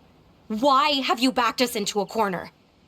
We all live in the House of the Hearth. You know the type of work we do, Filiol. A single betrayal can cost dozens of us our lives. It's not like it's never happened before. That kind of thing is hard to forget. That's why the House of the Hearth cannot tolerate any form of betrayal. Ever since we came to Poisson, you've had 7 secret meetings. A lot of the things you talked about really crossed the line. You've been spying on us for half a month? Wait a second.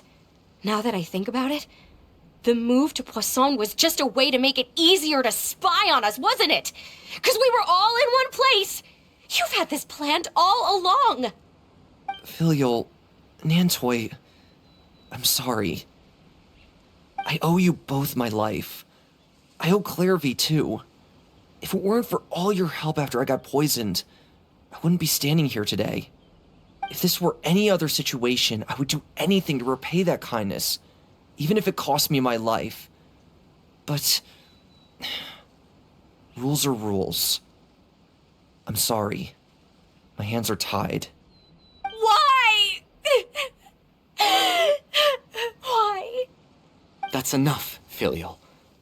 We made a mistake, and we should own up to it. We broke the rules, plain and simple. And now we have to face the consequences. I'm sorry, Chaplot. Fultz. I'm sorry, Father. We accept our punishment. Chaplot, according to the rules of the House of the Hearth, how should these traitors be punished? All those who betray the house pay with their lives. And so it shall be.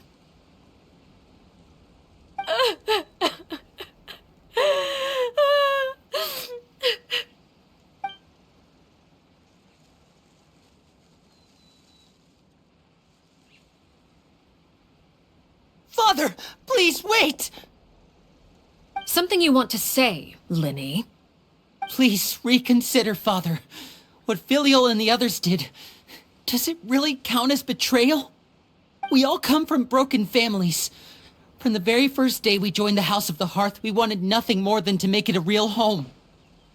But the truth is, none of us know what a real home should look like.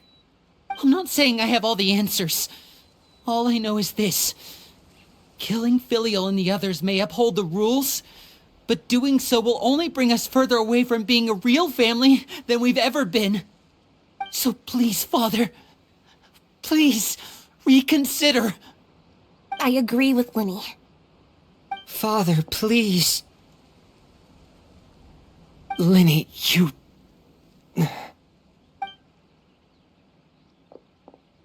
I also agree with Linny.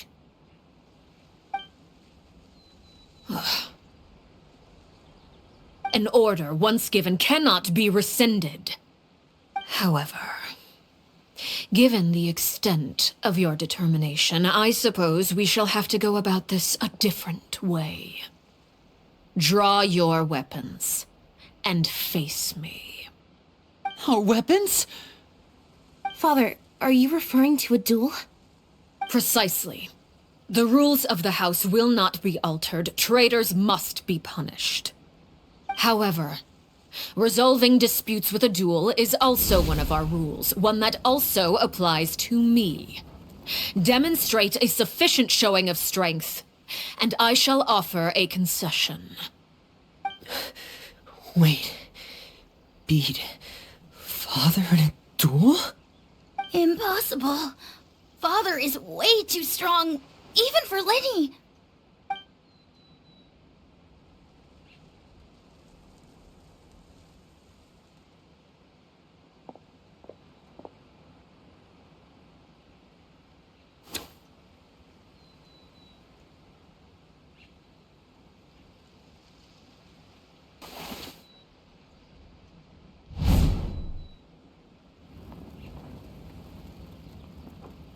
Did you hear that, Traveler?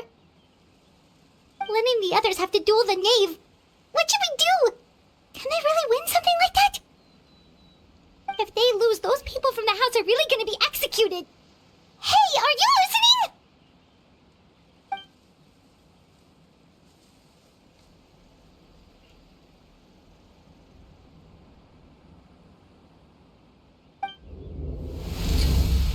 Don't you want to say a proper goodbye at least? Anger makes you impulsive. Sorrow causes you to waver.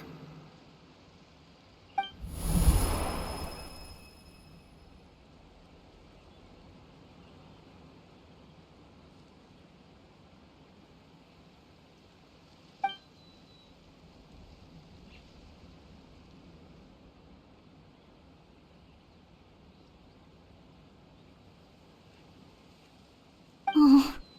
Looking at that expression on her face, she seems really serious about this. Guess that means there's no chance she's throwing the duel on purpose, huh?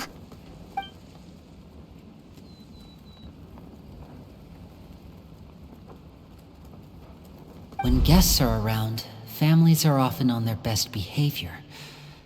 And any disputes are less likely to escalate. When the time comes, make the choice that you deem most appropriate in the situation, and lend your help to the House of the Hearth. What's wrong, Traveler? Hey, where are you going? Traveler?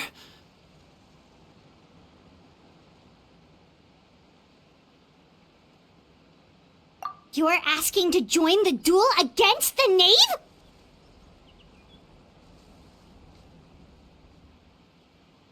I'll allow it. We do have a ready-made dueling ring at our disposal, after all. All I would advise is this. Keep a firm grasp on your weapon, and give it your all. Any less, and you may just lose your life.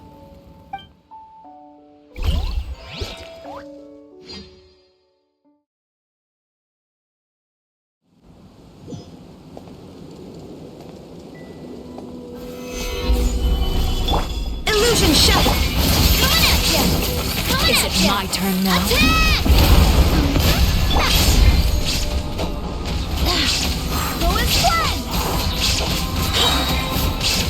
Wind, here and voila!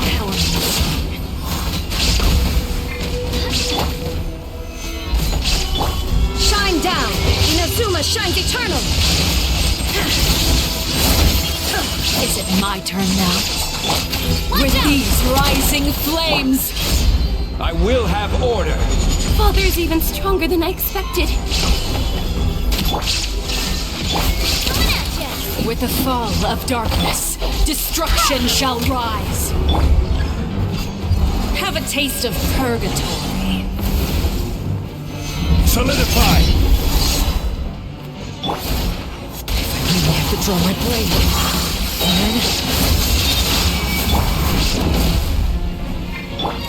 Proper send-down!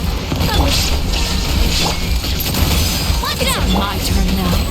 Stabilize. Torn to oblivion! And voila! The countdown has begun. Save it! Like a fly tangled Order in a cut. web. Go and fly! With these rising flames. You alright?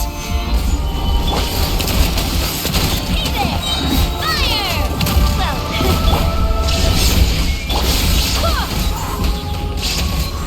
Wait, hear me. Not bad. You've proven to be a worthy opponent after all. Is it my turn now? I really have to draw my blade. And... spare your energy. Running is of little use.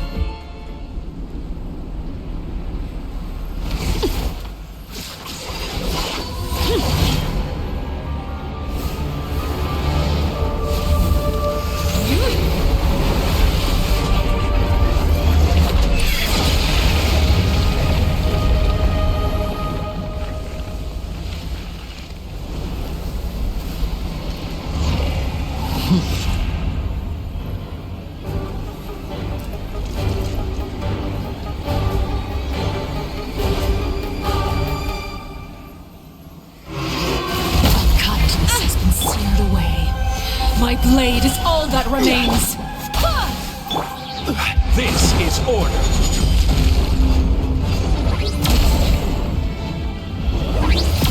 Now's our chance! Over here! I'm fine.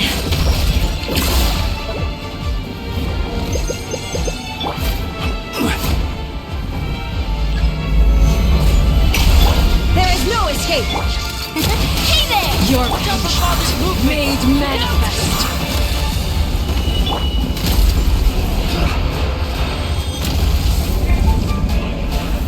Gather! Shine down! Inazuma shines eternal! Coming at ya! Watch out! Proper send down! Now's our chance! Over here! The sun and moon have set. Only ruin remains. Barbados! Madness! All hope has been extinguished. There is no escape! Watch out for Father's movements! Look out! It's only the beginning.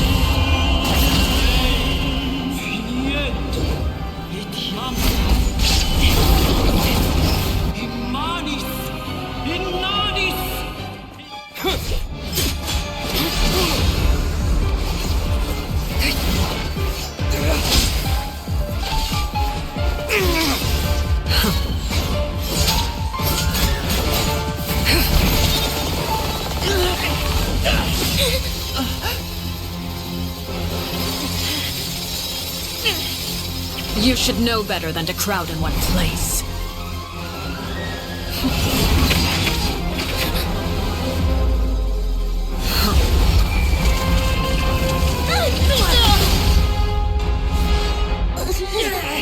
Oh, I know.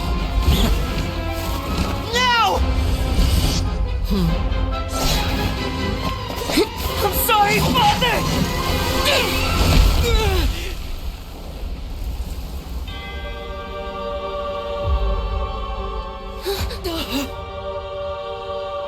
Sorry for what? This pitiful excuse for an attack.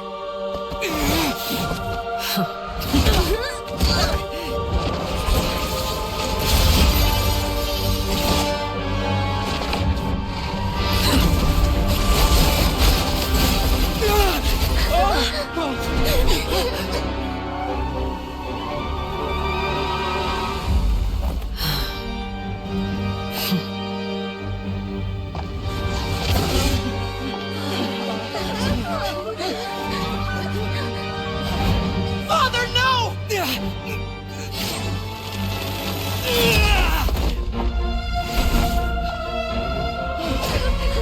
Made it out, did you? You're stronger than I expected.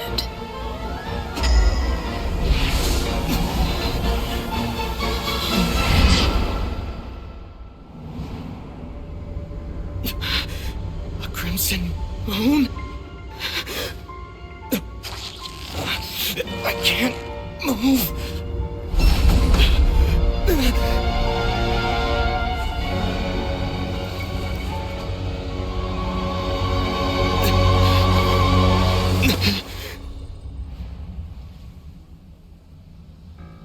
Still, not strong enough to beat me.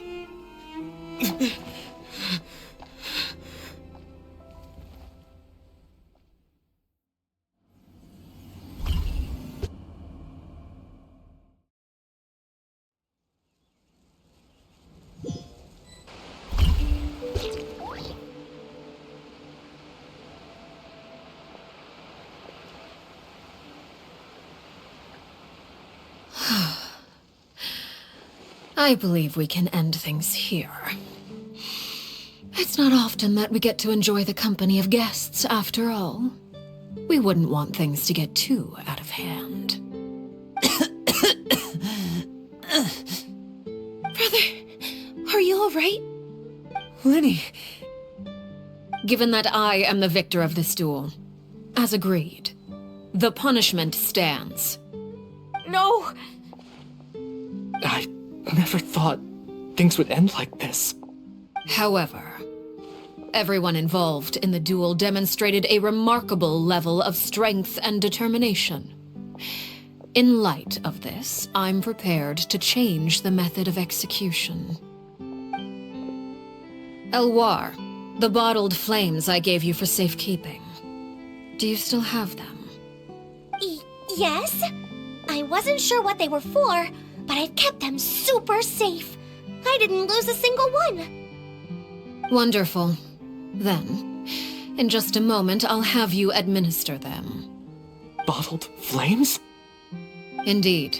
They're the product of a secret experiment. Under certain special circumstances, flames can be extracted from my person and preserved. Once ingested, searing pain will spread across every inch of your body. No harm will come to you physically, but your memories will be burned away. If you can withstand the pain. When you awake, you'll have forgotten everything you know about the House of the Hearth, and will be expelled from the organization.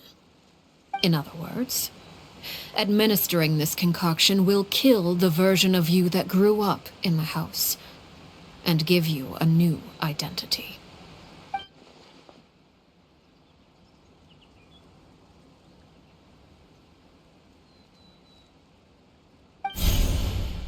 Memory is a mysterious thing indeed. Losing a portion of your memories will alter your sense of self.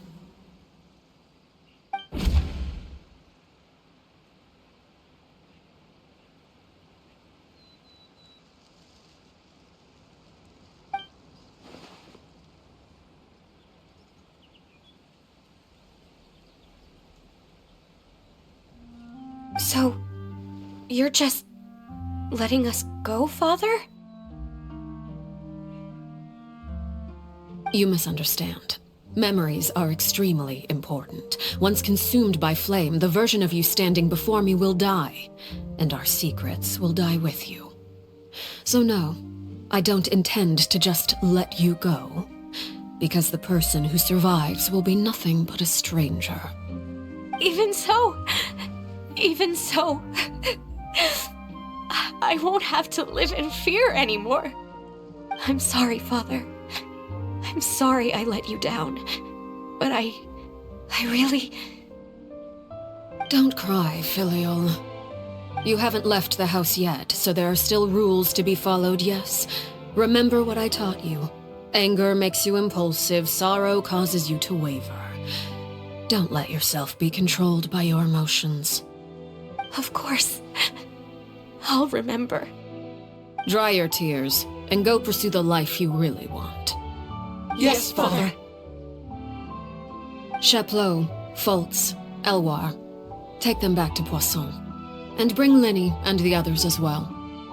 I prepared 3 extra vials of bottled flames. As for whether to take them, the choice is yours. Goodbye, children. The next time we meet, I will no longer be your father. Thank you for all you've done for the house. I hope you have bright futures ahead of you.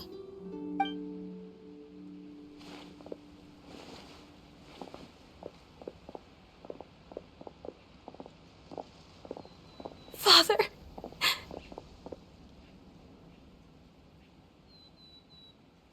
Let's go.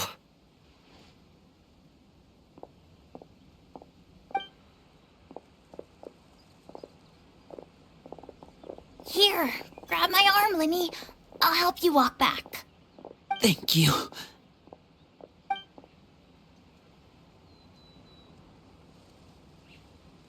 Clairvy.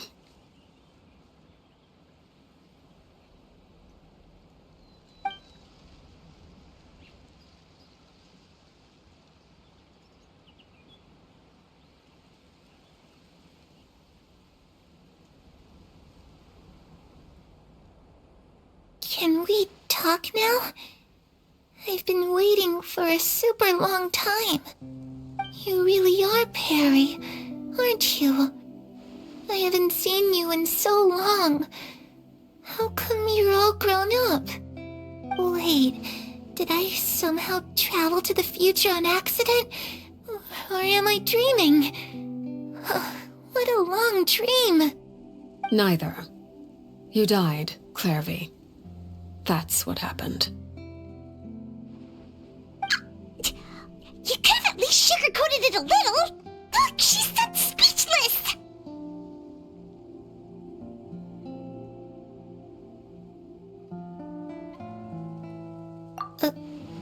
Oh. Okay then. Huh? That's it? You accepted it just like that? Yep. If that's what Perry says happened, then I believe her. Perry wouldn't lie to me. Plus, I don't really need to know why I'm like this. I'm more curious about what happens in the future. If you're a harbinger now, Perry, that means Mother is gone, isn't she? Can you tell me about it? I want to know what happened to her. And to me. You never stopped trying to defy fate. At first, no one believed you. You could only vent your frustrations to the moon. In fact, you often sought comfort in the night sky. You wanted to see the aurora, so one night we promised each other we would go to Snezhnaya to see it together. Later on, you tried to run away, but you were brought back each time. Mother spared your life, but it wasn't out of kindness. Instead, she decided to make an example of you by slowly torturing you over time. That way, the other children would know what happens to traitors. Still, you never gave up. Mother hoped that through ruthless duel after ruthless duel, she would be able to crown an ultimate victor among the children she raised. But you called on everyone to unite, to fight to a draw in order to reduce casualties. Your efforts may have only delayed the inevitable, but still. You gave them hope.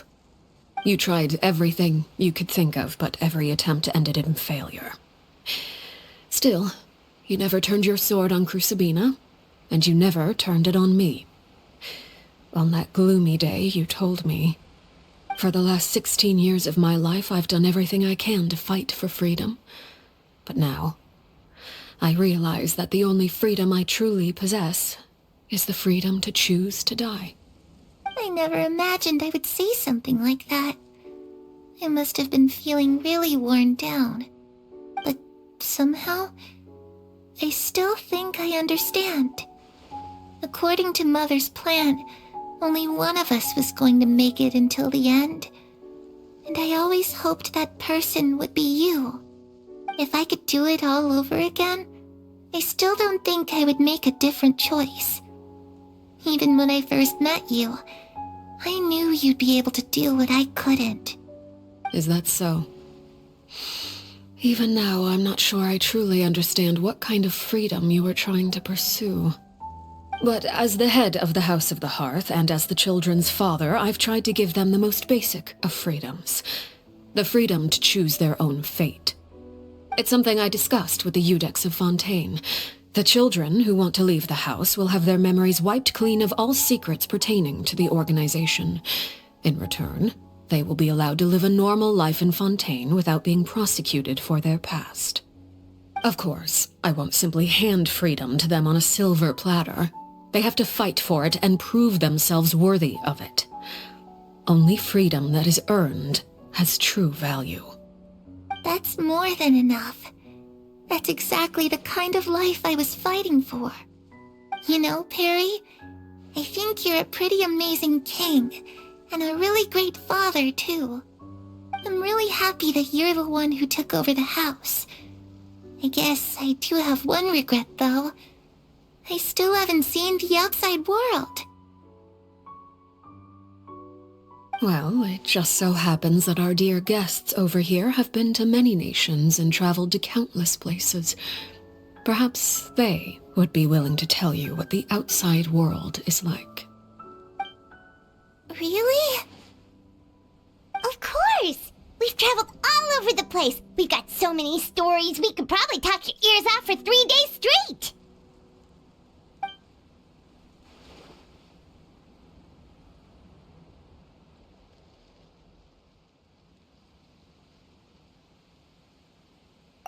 You know, I used to dream of being a bard.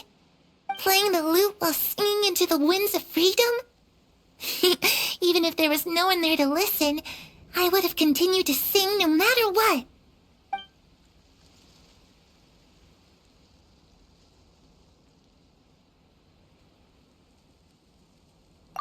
Ah, that's where Mora comes from. I never knew that before. If I had some Mora, I would buy 3 new dresses. One for me, one for Perry, and one for Mother. It's just too bad Perry doesn't like wearing dresses. And Mother, well, she probably wouldn't accept something like that either. I guess I'd just have to keep them all for me then. I could wear a different one every day.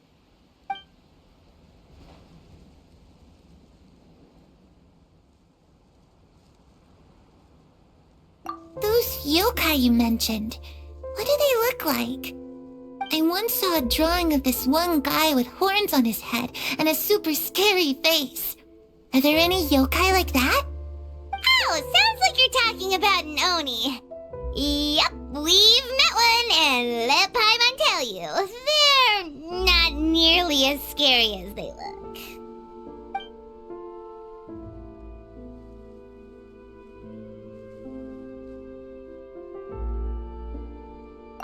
I was always too afraid to skip Mother's fighting lessons.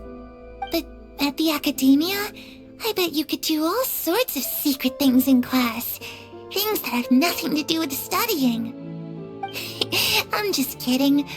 Being able to study whatever you want without having to fear for your life actually sounds pretty great.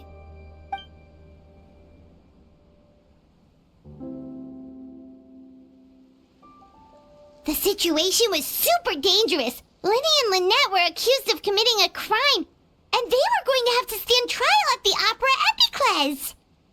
Oh no, that must have been hard for all of you. What happened next? Don't worry, we were able to turn the situation around super quickly, all thanks to Detective Paimon, of course. How'd you do that? Come on, tell me. Okay, so it was like this. After the failed magic show, we rushed to the scene and...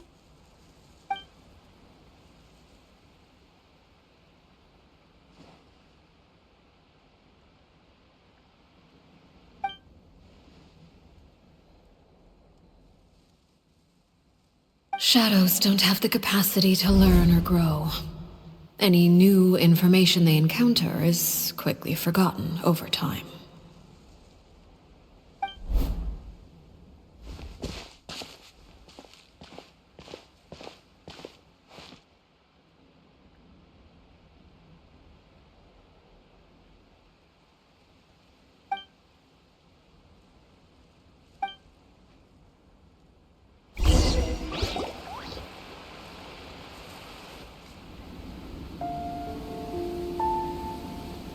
Clairvy, you've worked tirelessly from the shadows to overthrow the House of the Hearth. Now, by my authority as the Knave, I shall announce how this matter ends. You are hereby expelled from the House of the Hearth. You are no longer tied to this place, nor are you bound by its rules. You're saying that I can finally leave? I get to experience the outside world as well?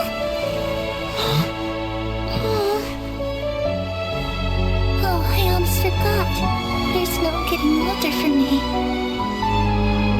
Still, seeing who you grew up to be makes me really happy, Parallel. Take care of yourself. Goodbye. May we meet again someday.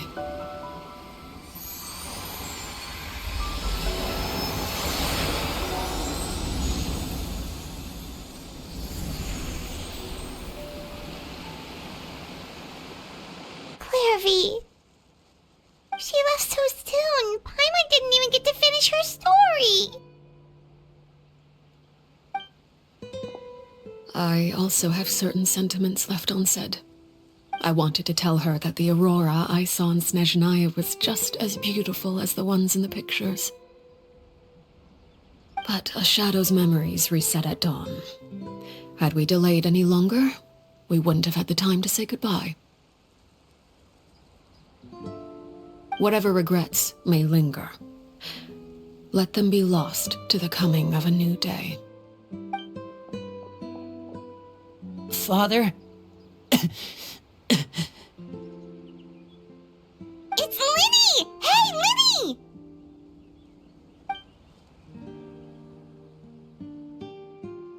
What is he doing back here? Let's go check it out.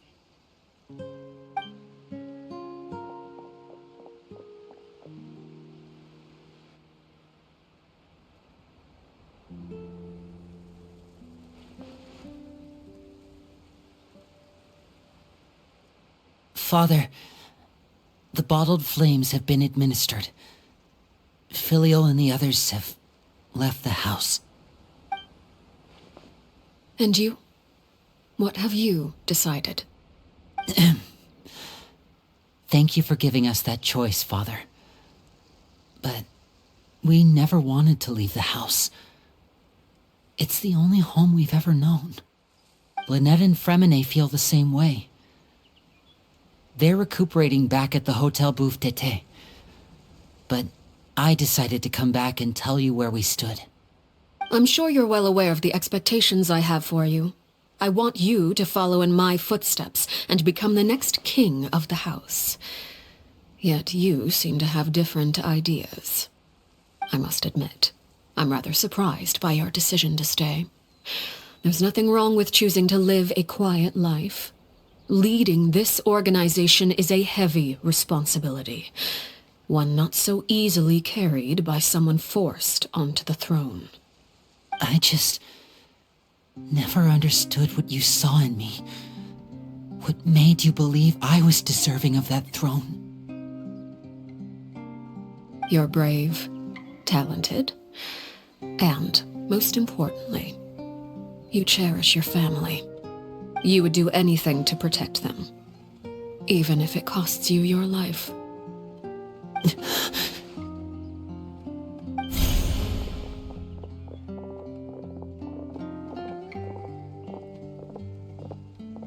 Speaking up back there was so brave of you, Linny.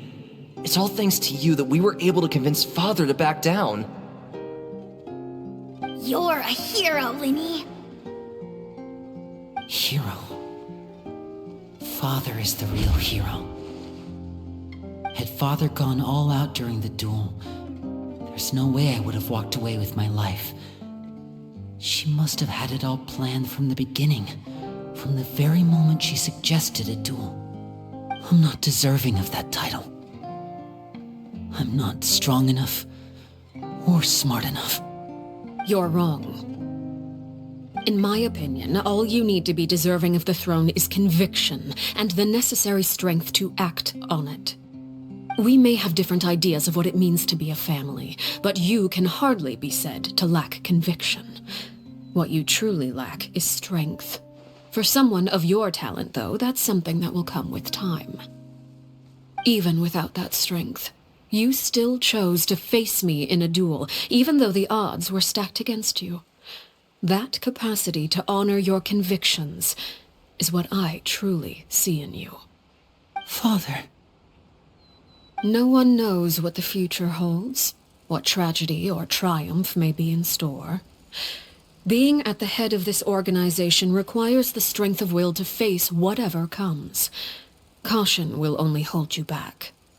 If reaching a certain standard were required to go after what you want, I would never have succeeded in killing my predecessor. Back then, there was still a considerable gap between our abilities.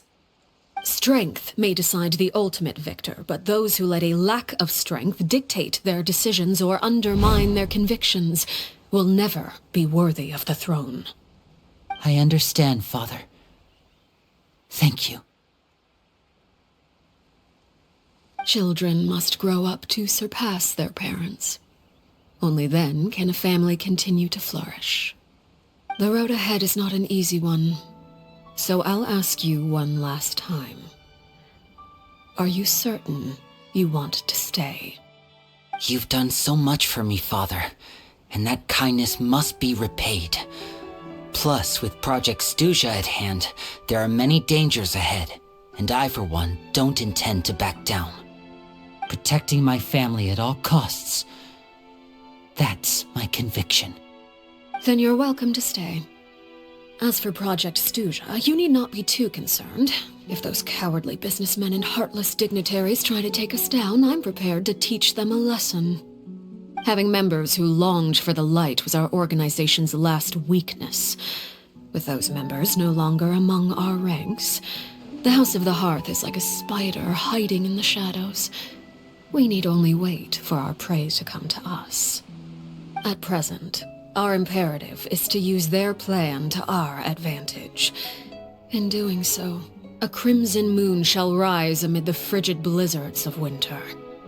No demonstration of loyalty shall go unrewarded, and no sacrifice shall be in vain. As for the two of you, whether we meet again as friend or foe, I'll remember the camaraderie we shared in this moment. No matter how arduous the journey ahead, I hope we both reach our desired destination.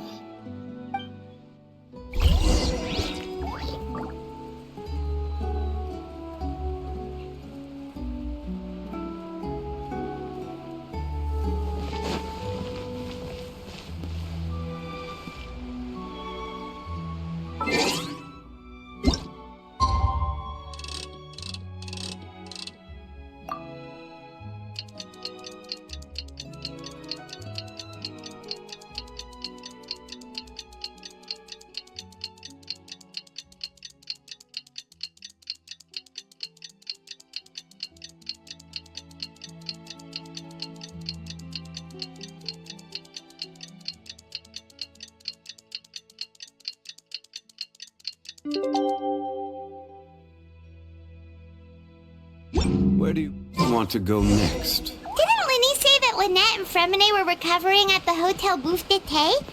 Oh, Paimon wonders how they're doing. Maybe we should go check on them.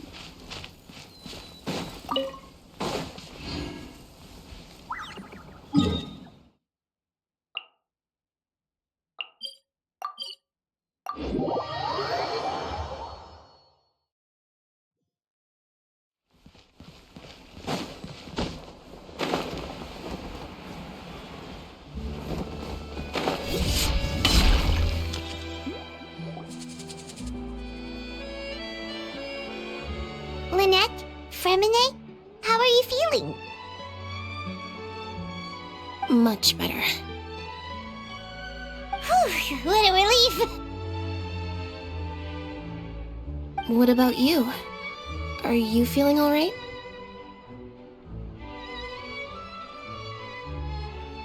I knew you'd come out unscathed.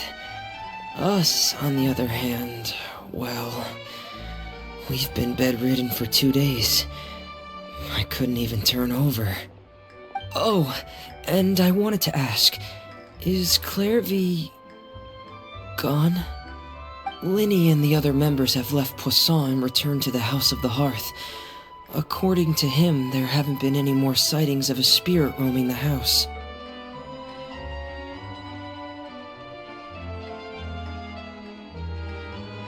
I see. I'm glad. Father came to check up on us 2 days ago and told us about what happened with Crusabina and Clairvy. Actually, I've met Crusabina before.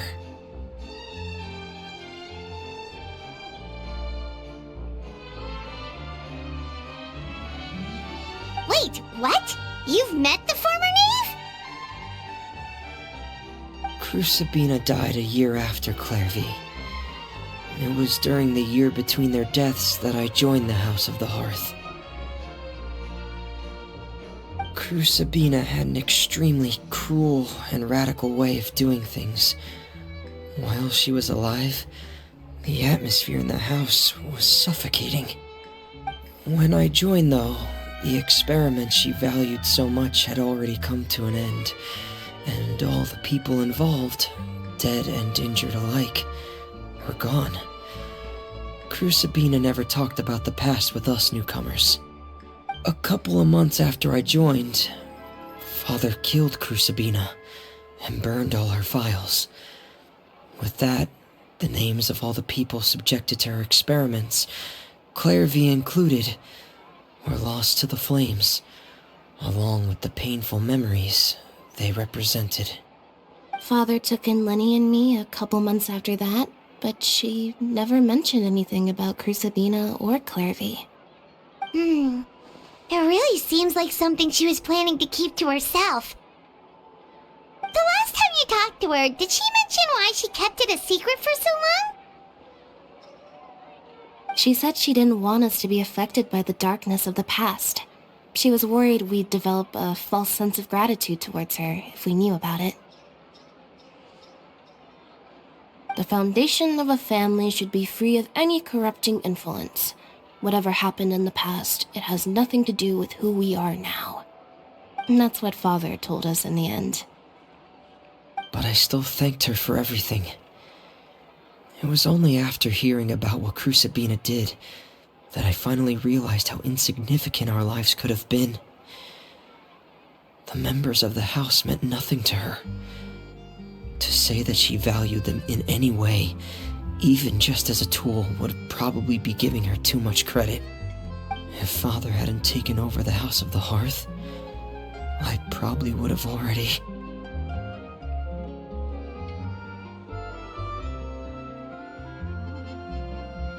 Father rarely brings up the fact that she saved us. She doesn't believe that being indebted to her should be what ties us together. But even if we didn't owe her anything, we would still choose to stay. Because this is our home. We may have arguments or times when we feel wronged. Some people may even choose to leave. But as long as Father's here, we will always have a home. Whether the path before us is bathed in sunlight or shrouded in shadow, we'll follow Father wherever she chooses to go. So I wanted to say thank you for helping us make it through this crisis. Without your help, we could have lost a lot more along the way. Oh, we didn't do anything, really.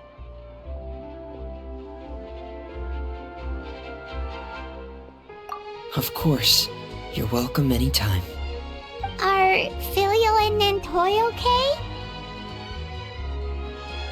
I actually saw them at a cafe this morning. They didn't recognize me. From what I could tell, they were drinking coffee and talking about one of the operas that started running recently.